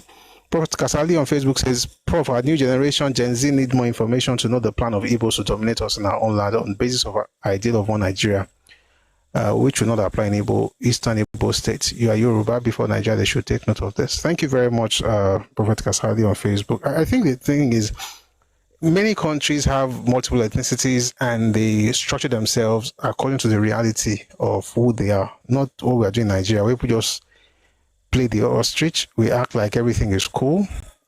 The important thing is that you are a citizen of Nigeria, but and I'm also a citizen of Nigeria, but if I come to your homeland, I know that this is not my land. Okay, you can't just move all around the country. I'm a citizen, and so what? If that's how they said in Lagos, start saying that Kinikon Cosmopolitan. Meanwhile, there's a conversation I had with somebody on Facebook earlier today. It's quite interesting. I thought I should read that to you. Give me a second. So the person went on one of the videos and wrote this comment. I'm not going to read everything because it's quite long, but essentially it says, why do enlightened and educated Yorubas continue to misinterpret active political involvement as political interference? Why do they continue to encourage tribalizing national and regional politics? Ibadan is a cosmopolitan city and has been for ages. Any resident of any state in Nigeria, irrespective of his or her state of origin, resident in any city can partake legally and morally in partisan politics in accordance with the law governing political activities in the region. Now, when you read that, you'll be like, oh, that's true. It's nonsense. This is my response. Why do some unenlightened and uneducated Igbos speak as an ethnic collective when poking their noses into Yoruba matters, only to call their ethnic organization an interest group? He mentioned something about interest group later. When their hands are caught in the cookie jar. Ibadan is a cosmopolitan city. Thanks for stating the obvious. I wonder why you don't have one like it in your neck of the woods. Yoruba people have built cosmopolitan spaces for centuries and will not take orders from those who have no history of ever building any. Ibadan is Yorubaland, and outsiders have limit here. Understand that. No one cares that you think you contribute. So he was saying something about the fact that they contribute immensely to economic activity. So I said, no one cares what you think you contribute. We wrote those contributions to your homeland. You will not interfere in the policies of Yorubaland. Try that in the north instead. So here's the thing. I don't think people are saying don't vote or don't kinikon, but once you begin to put your mouth where you're not expected to, you'll be shown the way home. And it should be made clear to Nigerians, Nigeria is not your home. The idea that you can move anywhere in Nigeria and say, Nigeria is not your home. Your father's house is your home. Your region is your home. Your hometown is your home. You have to be a vagabond to assume that you can move anywhere in Nigeria and just do anything you like. This is even beyond being a nomad. It's a vagabond mindset. And it's the mindset of a person that has no roots. If you have roots and it's not like they sent you away packing from your father's house, there's no way you'll be going everywhere continuous and telling them that I have a right because I'm a Nigerian. You're a Nigerian, but you have limits across places, which is why you don't see a lot of, some of these things happen in Iboland because you won't say Yoruba person go there and be talking nonsense. I think, again, that's the culture.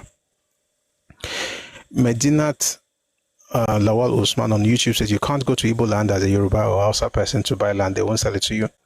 I mean, I used to support them on that before. I used to say that, they don't have a lot of land, so they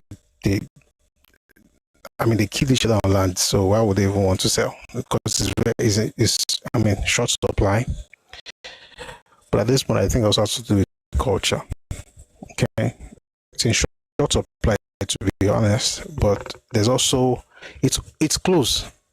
But let me put it this way: it's not as open as other parts of the country. I'm not saying it's close because you find other people there as well. You find other ethnicities there, but it's not as open.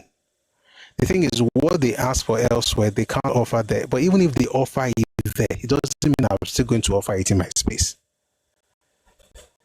But I say SMB, and I think sensible people will understand that and will act accordingly. But we're in Nigeria.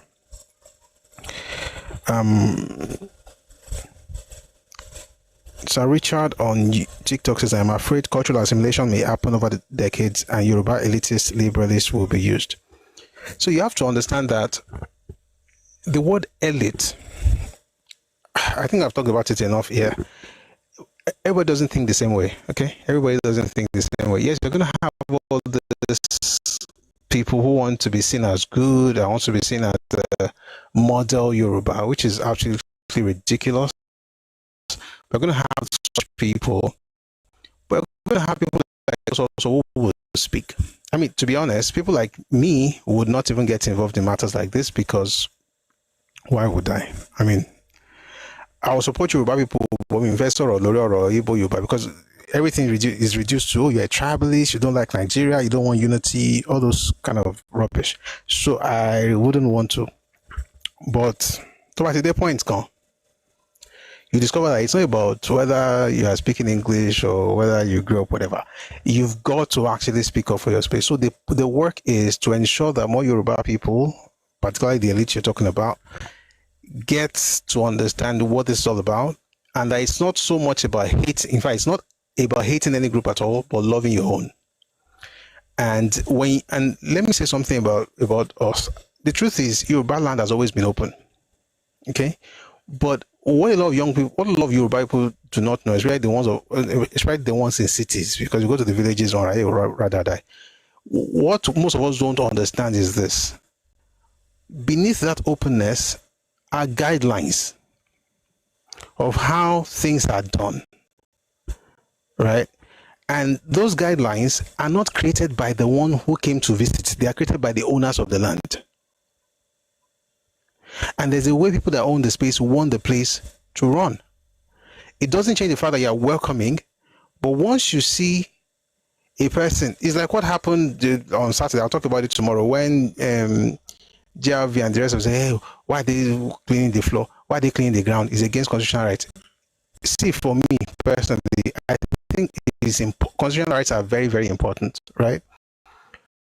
But there's a point you get to in your life as a human being when you know that there are certain things that you will not see in black and white. Constitution, for instance, I'm a Christian. The Constitution does not tell me to love my neighbor. My faith tells me to do that. Constitution does not expect me to love you. There is no love. There is nothing like love your neighbor in the Constitution. So if I love you, it's probably mostly because of my faith and the way I was raised and what I believe in. But if everything is about Constitution, then there are certain things that you're going to miss out on. Essentially just saying that, again, it's about growth at the end of the day. I'm speaking a lot. It's about growth. And I think the more people actually, understand the complexity of a space like Nigeria, the better it will be for all of us. And hopefully their own space will be more open. They have major issues among themselves, right? It's not, you can't even begin to get into it. That's why I find it very crazy when people act like they're.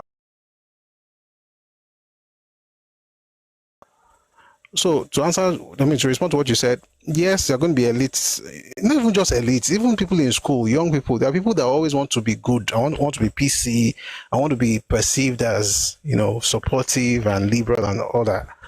But our ranks will swell. It's going to grow. More of us will rise. Again, hopefully to get to the root of the issues, not to spread hate or anything, but to stand up for your people regardless of other people's thoughts about it, because their thoughts don't count. I said it. All right. Mimi on YouTube says, do they not have houses and lands in South Africa? They are chasing them despite their houses, despite UN, OAU, ECOWAS, or whatever piece of paper. Thank you very much, Mimi on YouTube. And that's the thing, right? I bought land called Matao. And that's the thing. You know what? I don't even want to talk about people's culture. They should continue. Because we're moving mad everywhere. What this guy used to say? The one in Sokoto. Mad people everywhere. Okay. I think he knows his people more than we even give him credit for. All right, let's go back on TikTok. Koboko says the reason Hausa didn't disappear is because the invaders had nothing to teach them. Jesus is Lord. You cannot assimilate with zero. I get that point, but the Fulani structure is a bit more strategic than that. They were willing to give up some things in order to get the thing they needed. And what they needed or what they wanted, let me put it this way, the Fulani, it wasn't so much about the house, it was about the Fulani. The Fulani gave up some things because of what they wanted. And what they wanted was power. What they wanted was order, a new social order designed by them. And the way it's going to work, especially when the people they conquered are way more than them, they decided to take on stuff. It's not like they had nothing to teach. As a matter of fact, what they had to teach was a tool that they used to dominate, which was religion. Okay? But I get what you're saying. They were the ones who assimilated into Hausa culture, but they did that strategically. The Fulani are more strategic. They understand governance and politicking. The Ibos, they understand side up. And that's why you have young Yoruba people who are just brainwashed and they say, I have Igbo friends. It's as if we're in America or all over again. Anyway, I'm sure you get the point.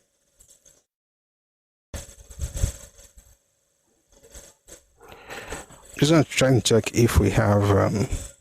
today's session is going to be a bit short, and I'll make it up to you tomorrow. Tomorrow I'm going to be here. We're going to have a full live session, be on camera, and all the works. So Koboko says you cannot assimilate with zero. I think the thing is that we as a people, Yoruba people generally, right? And let me say this, and I think it's something we can also do to help those who we are calling, liberals. Let the other Yoruba person you're talking to, if you're trying to convince a Yoruba person, to see things from this perspective, let that person see that your motivation is love for Yoruba land. Okay? And in showing love, you're going to push back. But you're not pushing back because you hate the other group. I think it works better in my own experience. But let's have Bumblebee share his thoughts on TikTok. Good evening, Bumblebee. Please go on, Bumblebee. Okay. Evening, sir. Equito. So just yes, sir. just to add to this conversation, a lot of people, when you tell them the realities of these things, they don't understand. They really don't understand, and they get, it's like they're naive, they're brainwashed, and everything. And someone said something. Someone quoted something one time that if you're looking at the elephant from the back, you think it's all about the tail. If you're looking at it from the front, you think it's all about the tusk or the trunk. But when you look at it from a holistic perspective, you have an appreciation of what the elephant is. Growing up, like 30-40% of my classmates were like from this part of the country. Let's say 35% thereabouts. Around the neighborhoods, you have them like an aggregate of 40%, 30%, 35%, and all. So, when people get comfortable, they begin to show you really who they are. The first person I heard Ofe Manu from his mouth was my teacher. Someone who was my teacher in school. Wow. I never knew what it was. And you look at these things. When you see these things, people that grew up in Akure, grew up in some parts of Lagos, Yorubaland, that you don't really have a very high population of them around you. You see them, in their mind, they're like, Clayton, complain about when you did that bad, you need complain. People really don't understand. People really don't understand the things that we see. You don't understand the nature of how, like a snake, like a boa constrictor, they roll up around you until they begin to choke out, you're part of the culture and everything. The job of you, if you are moving into a new place, your job is assimilation. Your job is not to go there and change the culture of where you are going to. And that is one of the problems they have in Canada today. They have, quote unquote, Indian problem. There are a lot of Indian people. The first wave of Indians that came into the country were people that were the elites, the doctors, the engineers, people that were like middle class, upper middle class, and all from the Indian society. It was really nice for their economy. Then they flung their door open and they were rank and file and and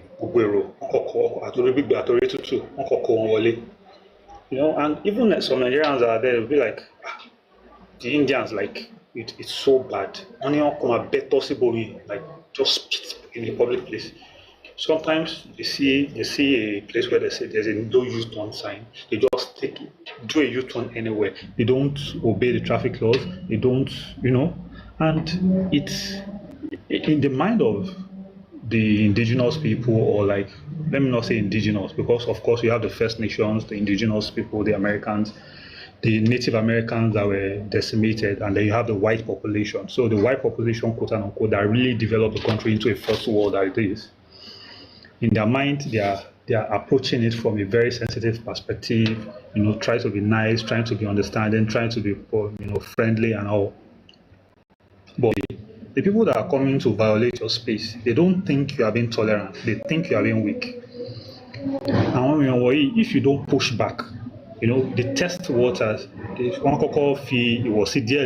you don't push back. Why do you think Lagosians, people don't know why Lagosians are always so aggressive and so very confrontational and very confrontational and so loud? It's because if you are very passive, if you don't stand up for yourself, if you don't have a spine, people will bully you, people will cheat you, people will walk all over you. There was one time I was on public transport. There was one older man just came in, started talking down on me. I had to challenge him. Okay, why are you calling the boy an animal? And then the guy, of course, we know who these people are. He was very shocked. He was startled. Then why hold that right back? Títí tó fi bọ́lẹ̀ nínú mọ́tò yẹn jọ yẹn kò I'm sure he had 1 or 2 lessons to take home that day. So, and we look at all these things. Also, we have people that maybe they are not so vocal about how they go about it. Of course, and when you want any opportunity to show around, and that is why you see that people are not giving them opportunity in politics. They were the first to do the coup. They were the first to, destabilize the structure of the country. bringing in the unitary system and everything, and they are not apologetic about what they've done. And that's why you see, even though people are not coming out to say supporting you or we don't want you there, but we all know the undertone that they are people that you can't give them power. When you give them power, they are going to abuse it. We see what is happening in Mali today. The secessionist groups, all the militants and everything, they've overrun the government. When you don't speak up, when you don't fight all these things, when you don't nip it in the bud, these two nomadic people in Nigeria, àwọn nomadic tó wà lókè àtàwọn nomadic tó wà nísàlẹ̀, they will cause problem for you. Ẹ̀yin lẹ mọ̀, it's you that you are the indigenous people that are sensible people. The people that are coming to take your space are not sensible. They are not sensible like you. I just hope our people will wake up to their responsibilities. And I'm Kenubako. Tenobako, gbogbo àwọn kìíní yóò ní ṣẹlẹ̀. We don't even need to make any loud announcement. Nǹkan tá a máa ṣe, akọ̀ máa execute it, and nobody is going to even shout. You just know that you put these people in their place and they will be there permanently. Thank you, Prof. Thank you very much, Bumblebee. I really appreciate your submission. Thank you so much. We're going to have TY. Good evening, TY.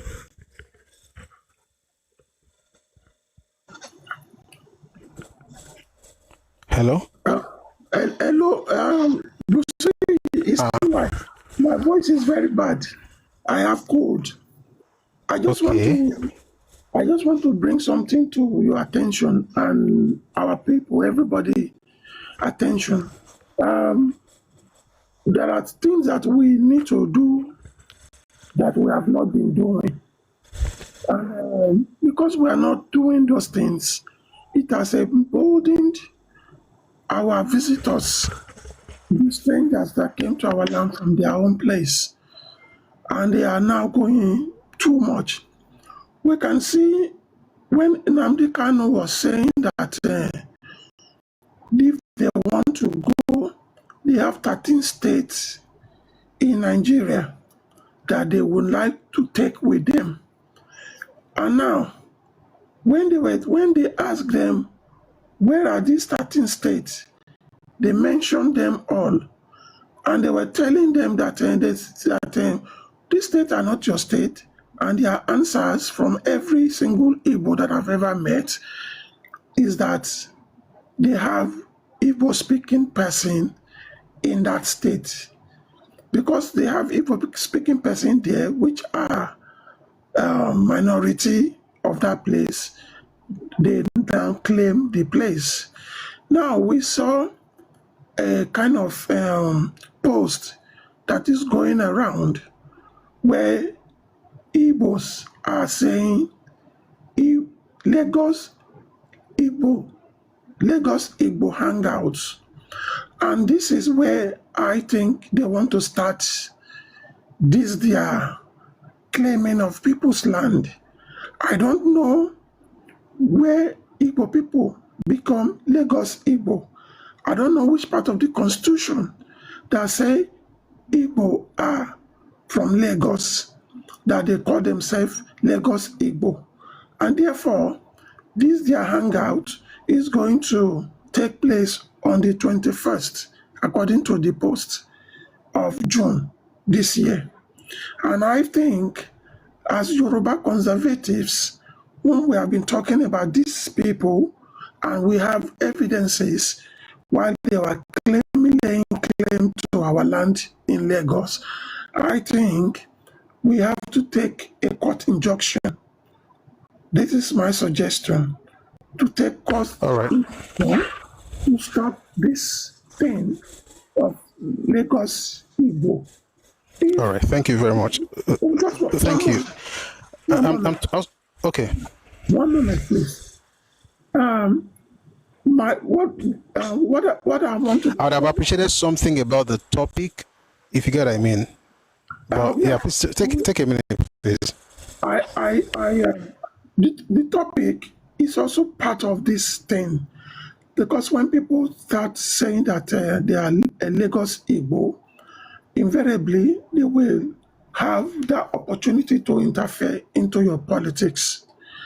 What I'm trying to say here is that we have been talking, and I think some of us need to take this action.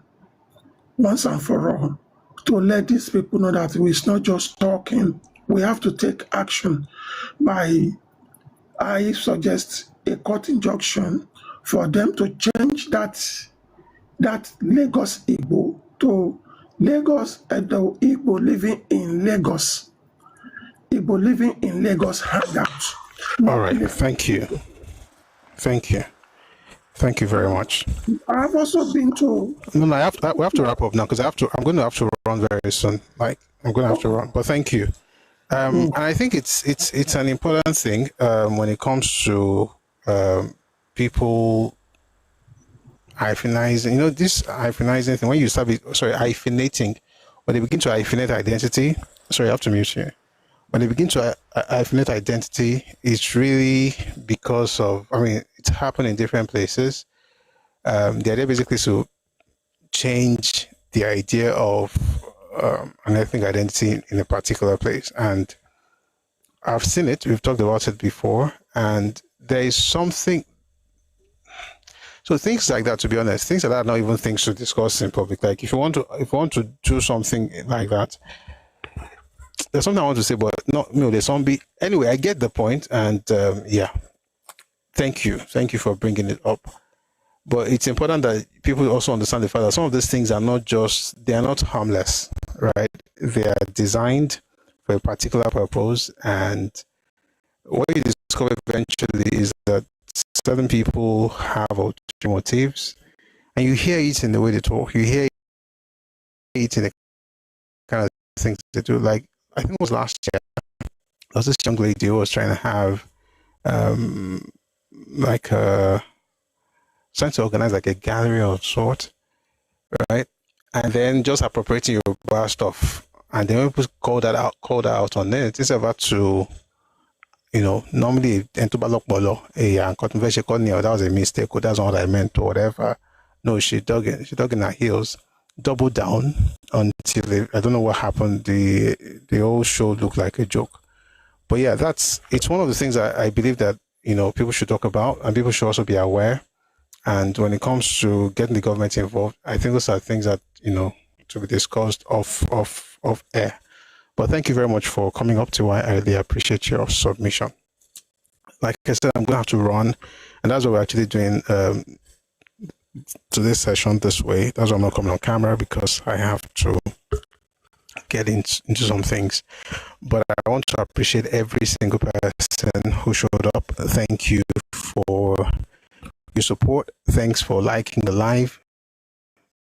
Believe it or not, we are not on camera, but we have 90.4k likes on TikTok. Thank you so much.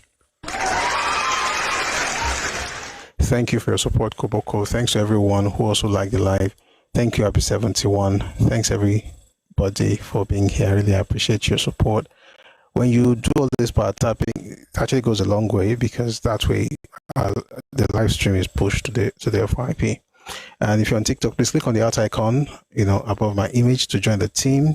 If you're already a member, you can drop a heart to me. We'll do this again tomorrow at 4 p.m. and I promise we're going to have a full session. There's some news report we're going to discuss, and I just want to advise you about people who are, doing stuff that many of your plans. What you do out here is really to sensitize people, right? When it comes to actual plans, the actually things that you discuss off camera. You get the point. So, all right. But thanks very much for the likes. Thank you for the gifts. Thank you for the heart me's. And thanks to folks on YouTube and on Facebook as well for your support. I'm reading something here on YouTube. Also, some people will never change. We're the ones who need to rise up and defend our land. Nothing can ever change that. To be honest, it's a shame, right? It's a shame that people would choose victimhood over the possibility of evolution. Because the thing is, and I've said this several times, there's no perfect culture anywhere in the world, not even my own. I'm Yoruba. I'm very proud of my culture, but it's not perfect, right? If it were perfect, there would be no need, for it to be dynamic. And culture is dynamic. Culture evolves. You learn new things. Our fathers did the same thing. What they met was different from what they left us. They improved on it, and then they make it better. And that's how you evolve. But when you have a people who would rather just be victims and complain and throw tantrums and wave a ridiculous constitution that they don't understand at you to be shouting they have rights, you begin to ask yourself, is there hope of ever evolving, of ever being able to actually talk like, serious people rather than just, being a clown in the conversations that have to do with, ethnic spaces. I'm going to say something before we go again, and I know this is going to sound very weird to some unity lovers, and I'm a unity lover, by the way, but emergency lovers is what I want to say. Nigeria is not a free space for everybody. Now, that's what Zeke wanted, and he wanted it for a particular reason, and the reason is not because of altruism or because of patriotism. It was because of the reality of his own space. In this country, the only two groups actually talk a lot about we must unite, and those two groups, there's one thing they have in common: lack of land. The Fulani and the Ibos.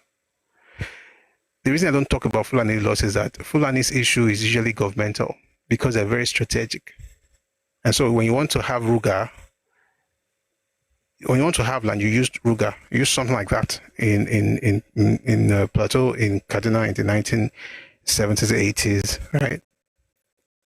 They know how they move, and that's why the way to actually tackle whatever stuff the Fulani want to do is usually at a governmental level. It's very strategic.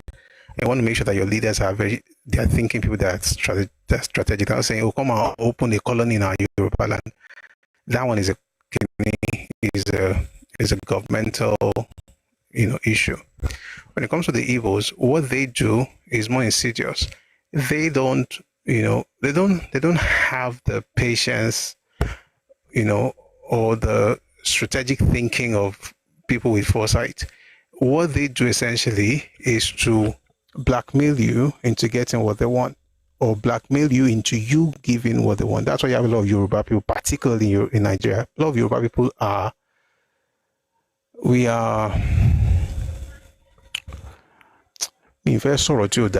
a lot of us, we are unaware of the reality of this country. We don't know. We are very naive. Very naive. And the reason you are naive is because of what your fathers did. In other words, they've settled certain things. When I say your fathers, I'm saying for generations. You have a place where you can move left and right if you want in Yorubaland. And I've said this several times. The reason you have brown roofs in Ibadan is because Ibadan is very large. It's the largest city in West Africa. Okay? It's very big. So you're not going to see anybody go to their father's house in Bere to go and pull it down and build a new one, because they can literally just move to another part of Ibadan and build another house, which is what you have in Ibadan. You can find Lekki type of homes in Ibadan. You will find, VGC kind of homes in Ibadan. But you're also going to find Isaleko homes in Ibadan. You're going to find Bere in Ibadan. It's everything because it can take it. Your own fathers, when they were conquering spaces, when they were moving, when people moved out of Ife back in the day, they didn't just, After a while, they saw the need to expand. And in the expansion, they moved and founded towns and cities. Today, they always talk about the fact that they have, Agbole in Ife. You have people from Ekiti say the same thing. You have people from Lagos say the same thing in Ogun State, in different parts of Yorubaland. Even as far away as Kogi State, they tell you that, Ife Latilo, they spread. So you grew up with abundance in sight. You don't think about anybody coming to take anything, because as far as you're concerned, what are you taking that's not available? That's because of how you grew up. That's because of your own reality. That's not the reality of everybody in Nigeria. A person who has had, a group, according to Majiparam in 1960, a group that has had to pour out of the overcrowded forest have a different idea, or they have a different idea of what land looks like. And that's why you hear people talk about land. I'm like, what land are you talking about? Perhaps because my father, God rest his soul, when it was here on earth, he was into real estate. So, and as a young person, even in secondary school, we'll go to some of this land. Land. When I say land, I'm not talking plots or acres, just land. So in my mind, when I hear a person say, "Oh, we bought your land," I'm like, Milulutira, how much can you buy? How much can you actually buy? And who even told you that you own the land. Like, there's a way these things work. Well, we're not going to talk about it here. The kind of mentality certain people bring into Yorubaland, it's different. So here's the thing. It's not that it is good or bad. That's not the point. The point is that you don't know it. You don't understand it. And therefore, you deal with them the way you deal with any other person. So when you hear people like me say things like, there's a way you've got to understand stuff. People are trying to get your space. They're going to get your politics. You're like, oh, matter now. We don't all want Nigeria. We have constitution. And it's more on us than on the people. So at this point, Yorùbá gan that ìfarabalẹ̀ ká ronú pé ṣé bọ́n ṣe yẹ kán máa tó lélele àwọn bàbá yín tán ṣílẹ̀kùnlẹ̀ wọ́n ní òfin tán fi dì ẹ̀yin ẹ̀ kàn ń ṣe rábàràbà ni your mind you're like you're promoting unity but you're not promoting unity. And I'll say this, I think a person can decide to run, this is actually it could be extreme to some conservatives, but I think a person can decide to run anywhere in the country, right? You can run. So can anybody man run in Lagos? He can run now. It's one thing to run, it's another thing to get to the finish line. You will never win. Why? Because whatever makes people say that you are Igbo tells us that you never really became part of the people. In Lagos, there was an Igbo guy who was the head of NURTW at the time. One boy. He was Igbo. You wouldn't know. Because that thing, you find it in individual cases, but as a group, it's something foreign. They think that when they do that, they are going to lose, themselves. The guy is back in the East now, by the way. But back in the day, it was I think it was even bigger than Oluomo at the time, or somewhere around, I think it was around Oshodi. All of that to say that you can do whatever you want to do, but the point is, the people of the land, do they agree with you? I don't have to agree with everything just because, constitution. I think it's primitive to be using that argument, by the way, but that's just me. Anyway, Mimi on YouTube says the solution, in my opinion, is to change the name of Lagos on official documents to a cool indigenous name and make Yoruba the official language in Alausa. I mean, I can't disagree with you. I can't disagree with you. But I think that would help. But the funny thing is, Ibadan, we can argue, and you're right, that, Lagos is Portuguese. But they also said what they are talking right now doesn't even have any Oyinbo name inside. So at the end of it, so when you say Lagos, Lagos is cosmopolitan, it used to be capital, which is not true. Lagos State was never the capital of Nigeria, just a part of Lagos. The part of Lagos State that was the capital is called Lagos. Not that the entire Lagos State was capital, but details. Now we're talking about Ibadan. You have the same clown saying that Ibadan is cosmopolitan. My question is that why don't you have any cosmopolitan space in your entire region? Not one. I mean, I can count 10 orphans in Yoruba, and again, that's because of what our fathers did, which I think is Akonyoni. Tobacco Leko. Láàrin Lagos State, it's not just one. It's just that, by the way, I've said it several times, the reason we think Lagos is just one city is actually Tinubu. President Tinubu, when he was governor, came up with this Lagos mega city idea. You know how it used to be moving around Lagos. You have bushes everywhere now because, of course, there are different towns. There is no Oba of Lagos State. There's Oba of Lagos town. Lagos itself has about more than 50 kings. But we look at everything as a city because of the vision of Tinubu. He actually changed, he unbombarded Lori media to the point where we now believe that an entire state is a city. But in reality, there are many cities in that one state. But let's even assume it's a city. That one is just what you are seeing right now. The creation of Lagos as a city is the latest in evolution of urban spaces in Yorubaland. Generation to come will be Abeokuta, Ibadan. Those were formed in 1830 and 1829. Ibadan 1829, Abeokuta 1830. And then the farther you go, into the hinterland, you find other spaces where people congregated from different places, whether it was Ogumosho, or it was Oyo, Oyoele, or it was Ilorin, or it was Ekiti. So she hinterland because people come from the east, the Benin side.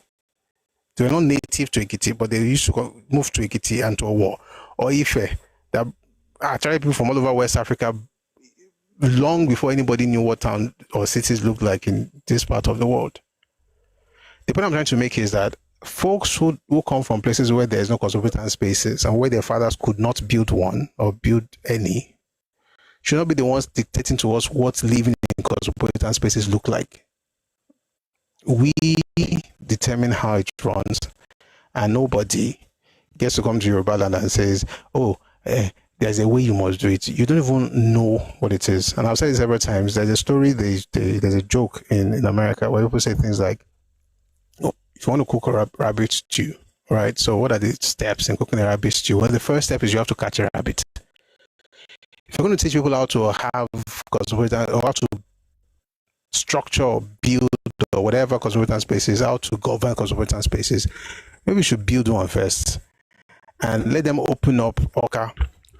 And you that's not even a cosmopolitan space, to be honest, but I mean it's the capital, so it probably counts for something. Open Oka, open Enugu, open Owerri, just open everywhere up and let the Fulani come and take over those places, because Fulani are also Nigerians. I'm not asking for myself, I have enough. Praise God. Open it up for Fulani because they're also Nigerians. Let them be able to get into your politics. When the Fulani speak in Anambra, don't stop them from talking. Don't say they're not indigenous. And I'm not even talking about, and it's even worse because Eboyima cannot even talk like that in Anambra. So when you sort that out amongst yourselves, then you can now get into Nigerian conversation and want to talk as if you really know what you're talking about. But for the most part, most of these guys don't know jack. You're just blabbing. All right. Someone says Jack Crowder really helped the civilization, but they're ingrates. Sorry, I want to read some things here. Before I saw another comment. Someone says Yoruba is the official language in Lagos. Of course it is. Or people are now saying no, it's Badagry. Sinchin, just leave Egba people. Just leave them all. Egba ke ibẹ̀ ni gbàgbọ́ ti bẹ̀rẹ̀. Ọmọ Egba ló ní Jésù. That's what they want. They want to claim. Some people in this Yorubaland are very funny. The Egba people will tell you that ibẹ̀ ni gbàgbọ́ ti bẹ̀rẹ̀. But if you go to Ijesha, they tell you that Ijesha ni èdè Jésù máa sọ tó fẹ́ ṣèdájọ́ ayé. You see, whatever they say, just to be honest though, yes, they came in through Badagry. Abeokuta was the main base of the missionary societies. So I think you can argue that yes, Badagry was the entry port, but Abeokuta ni wọ́n jókòó sí. So of course Badagry has its own props and everything, but Raja kan Egba máa gbádùn orin wọn. Àtàdé ń ṣe Egba báyìí sìn, a máa kẹ́gbà power. Anyway, I think it's time to go.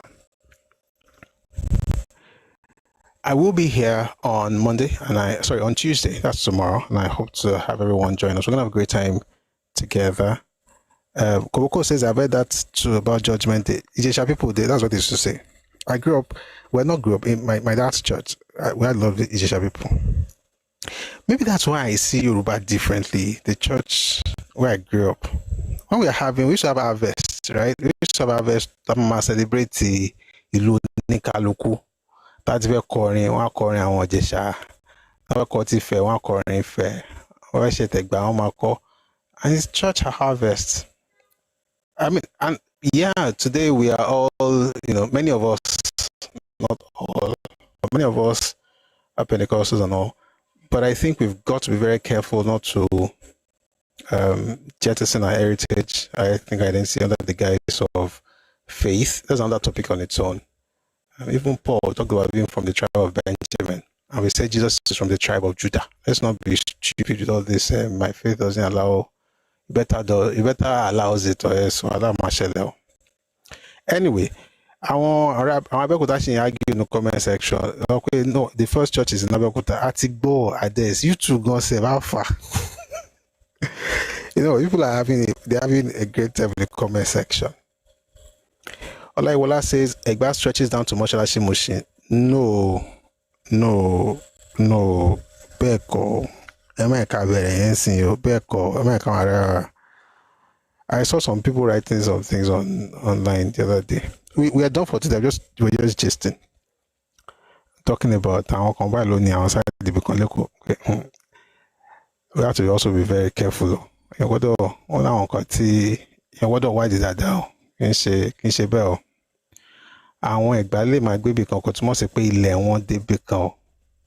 Èkó tẹ̀dọ̀ wà ń Ìbàdàn kì í ṣe lè kó. Àgọ́ tápà wà ń Ìbàdàn kì í ṣe lè tápà o. A máa sọ there. We have representations, but we have to be careful how we use the word of àwọn tó nílẹ̀ débì kan. Or pé Ẹ̀gbá bẹ̀rẹ̀ láti ibì kan. It may cause another kinní. But I'm sure you get the point. Sinchin is talking about first primary school in Sinchin, are you from Badagry? Are you from Badagry? The way you're standing up for Badagry, you're on point. You're like Nibiko. Are you on Badagry?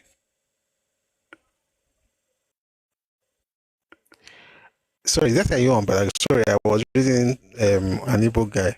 Oh, your husband is from Badagry. Abajo. So you're fighting for your husband and your children and yourself. Well done. Don't worry, regardless. Yorubaland go at Ẹ̀gbá or at Badagry o. Yorubaland. Godfrey says, Mr. Koiki or whatever you call yourself. Number one, you don't address people like that. You guys are not well trained. So I'm not going to read the rest of your nonsense because you are not properly raised. Godfrey, go back home. You'll be all right. Anyway, I said you should go back home because I want you to learn from your dad how to talk in public. You're not very smart. May God give you wisdom. All right. But again, like people inside the comment section, well done. Eh? We shall continue this tomorrow, 4 p.m. Ife time, West African time. Thanks so much for being here. Every time I want to stop, somebody writes something in the comment section. I can't blame you. I mean, worry them. I think it's because it's Monday and I'm used to staying here for long, although I have to be out before 7, like by 7. And if I come on camera, I will not be able to do at 7. That's why we're not having the full session today. Adekunle Rotimi Samuel on Facebook says they can all argue all they want. Jesus is a Yagba man. Me believe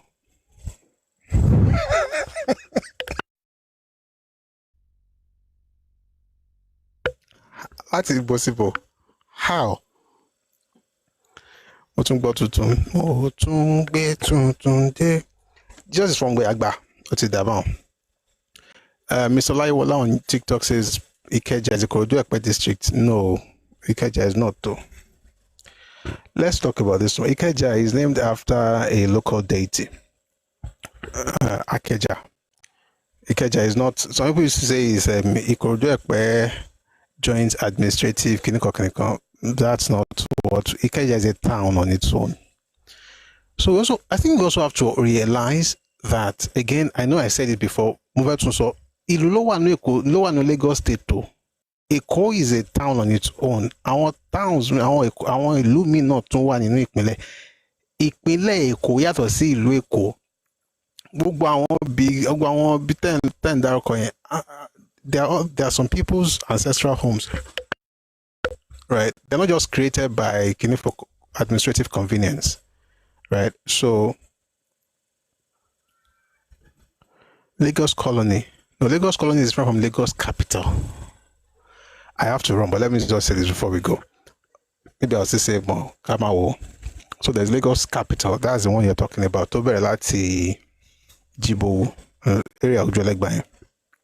Jibo Yaba, Losobalende. Capital near. Colony is wider than that. Then there is Lagos, a town, which is Iseleko. Some people will say Odebutemeta. Of course, there's Lagos Island, which is that, and there's Lagos the island, which is bigger, which includes VI and Ikoyi and so on and so forth. But the colony is bigger, you have other places under it, but the capital, I think, is what you're trying to refer to. Mimi says Ibadan, Ekiti, and the other areas are not soft or Ajabota like Lagos, they will deal with any intruders when they cross the line. I read about what happened in Akure. Oh yes, the DG removed the man. He removed the Kilote Porokwe. The guy was just misbehaving. Just removed him. This Lagos thing they're enjoying, and the reason I keep saying speak up about it is because the goal is not just Lagos. The idea is living spaces, Lebensraum, to be able to spread into other people's spaces. There's a document I'd like us to discuss tomorrow. I'll see how we can merge stuff. Maybe we'll do one tomorrow, another one later in the week. One that has to do with the influence of Nazi ideology on some of the things that have been happening in Nigeria, and also we'll then discuss the indigenous thing. And that will also open our eyes to, how people should move in other people's spaces. And what we're telling people to do in Yorubaland is what we do in other people's spaces. When you hear people say things like, what do you mean by we are disrespecting you? Are you saying you should be kneeling down? No, we're saying you should be using your brain. You can't be sitting there in a place saying yourself you're an association of Igbo residents in Ibadan and telling Ibadan people how to do stuff. Like, you don't count. That's the truth. Okay? And I hope that it's understandable. Remy Guy says, but we Ijebu own parts of Lagos.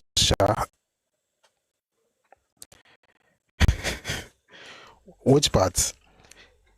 I think the word is, so again, I just want to advise. Torí àwọn tó lè má yé, they are Ijebu. Lagos State has Ijebu land in it. Where's Ijebu now? Ikorodu is Remo, Ades. Ikorodu is Remo. Where's Ijebu? Right? So, but again, if you notice, last Ijo, but I think, to be honest, I think I'm the one I'm using Atijo idea. I mean, fair pay Lagos in Lagos State. I mean, fair pay Lagos State in Lagos so that it doesn't confuse. But within the state, there are spaces to pay Ijebu Nimbe. To just pay àwọn not in it. Kì í ṣe pé bóyá Ìkòlú fún wọn àbí nǹkan. Àwọn náà ní Ìkòròdú ní. So, and that's why people say things like Lagos State is Awori land. I'm like, not exactly. There are Aworis in Lagos, there are Ijebus in Lagos, there are Remos in Lagos, there are different people, there are Igbos also in parts of Badagry, and there are other groups who have been in Lagos for a very long time and have now become, Abiomo Begon, Omonile, whether it's folks from Ondo, from Ekiti, from Oyo, from Egba, from different places. It's like when you read about this lady, Madam Shade Thomas, the woman who had the runway in the UK, Tonche Fashion, on the first fashion, Nigerian fashion, Tonche fashion show by a Nigerian in the UK. She's appearance actually from Oyo, and then of course you have the Saro, then you have the Aguda. Oh, what around Ben Shabo Ikula on Yawa. Someone said Egba people own Abule Egba side. Not exactly. See, we're not going to talk about it today. Not exactly. And I'm saying that because I think it's better for us to just play around things. On settle sibe, we can say that. On settle. We're going to have, what I'll do is this. We'll have a session, maybe we'll have a session one of these days and talk about the interconnectedness of different ethnicities and the nexus we have in Lagos. Sorry, of different subgroups, Yoruba subgroups, and the nexus we have created in Lagos and who is where. The word ownership is very, very strong. That's I'm running away from it because it's not the same thing.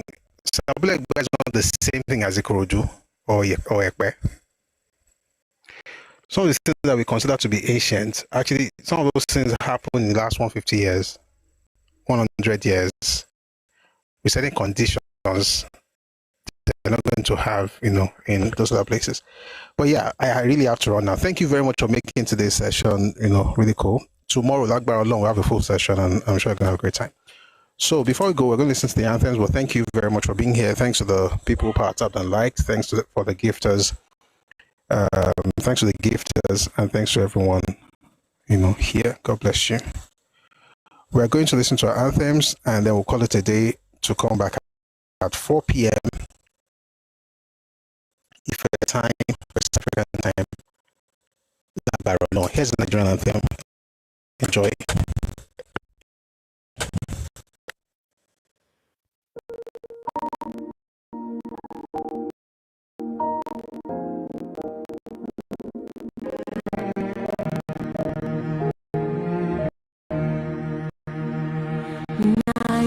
Nigeria, we hail thee, our own dear native land, the tribe and tongue may differ, in brotherhood we stand.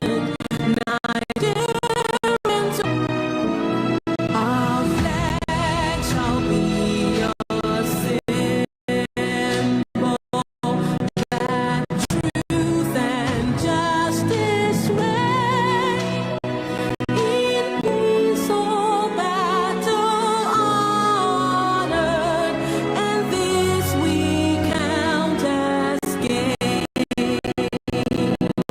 To hand unto our children a banner without stain. O God of all creation, grant this our one request. To build a nation where no man is oppressed, and so with peace and plenty, Nigeria may be blessed. Nigeria may be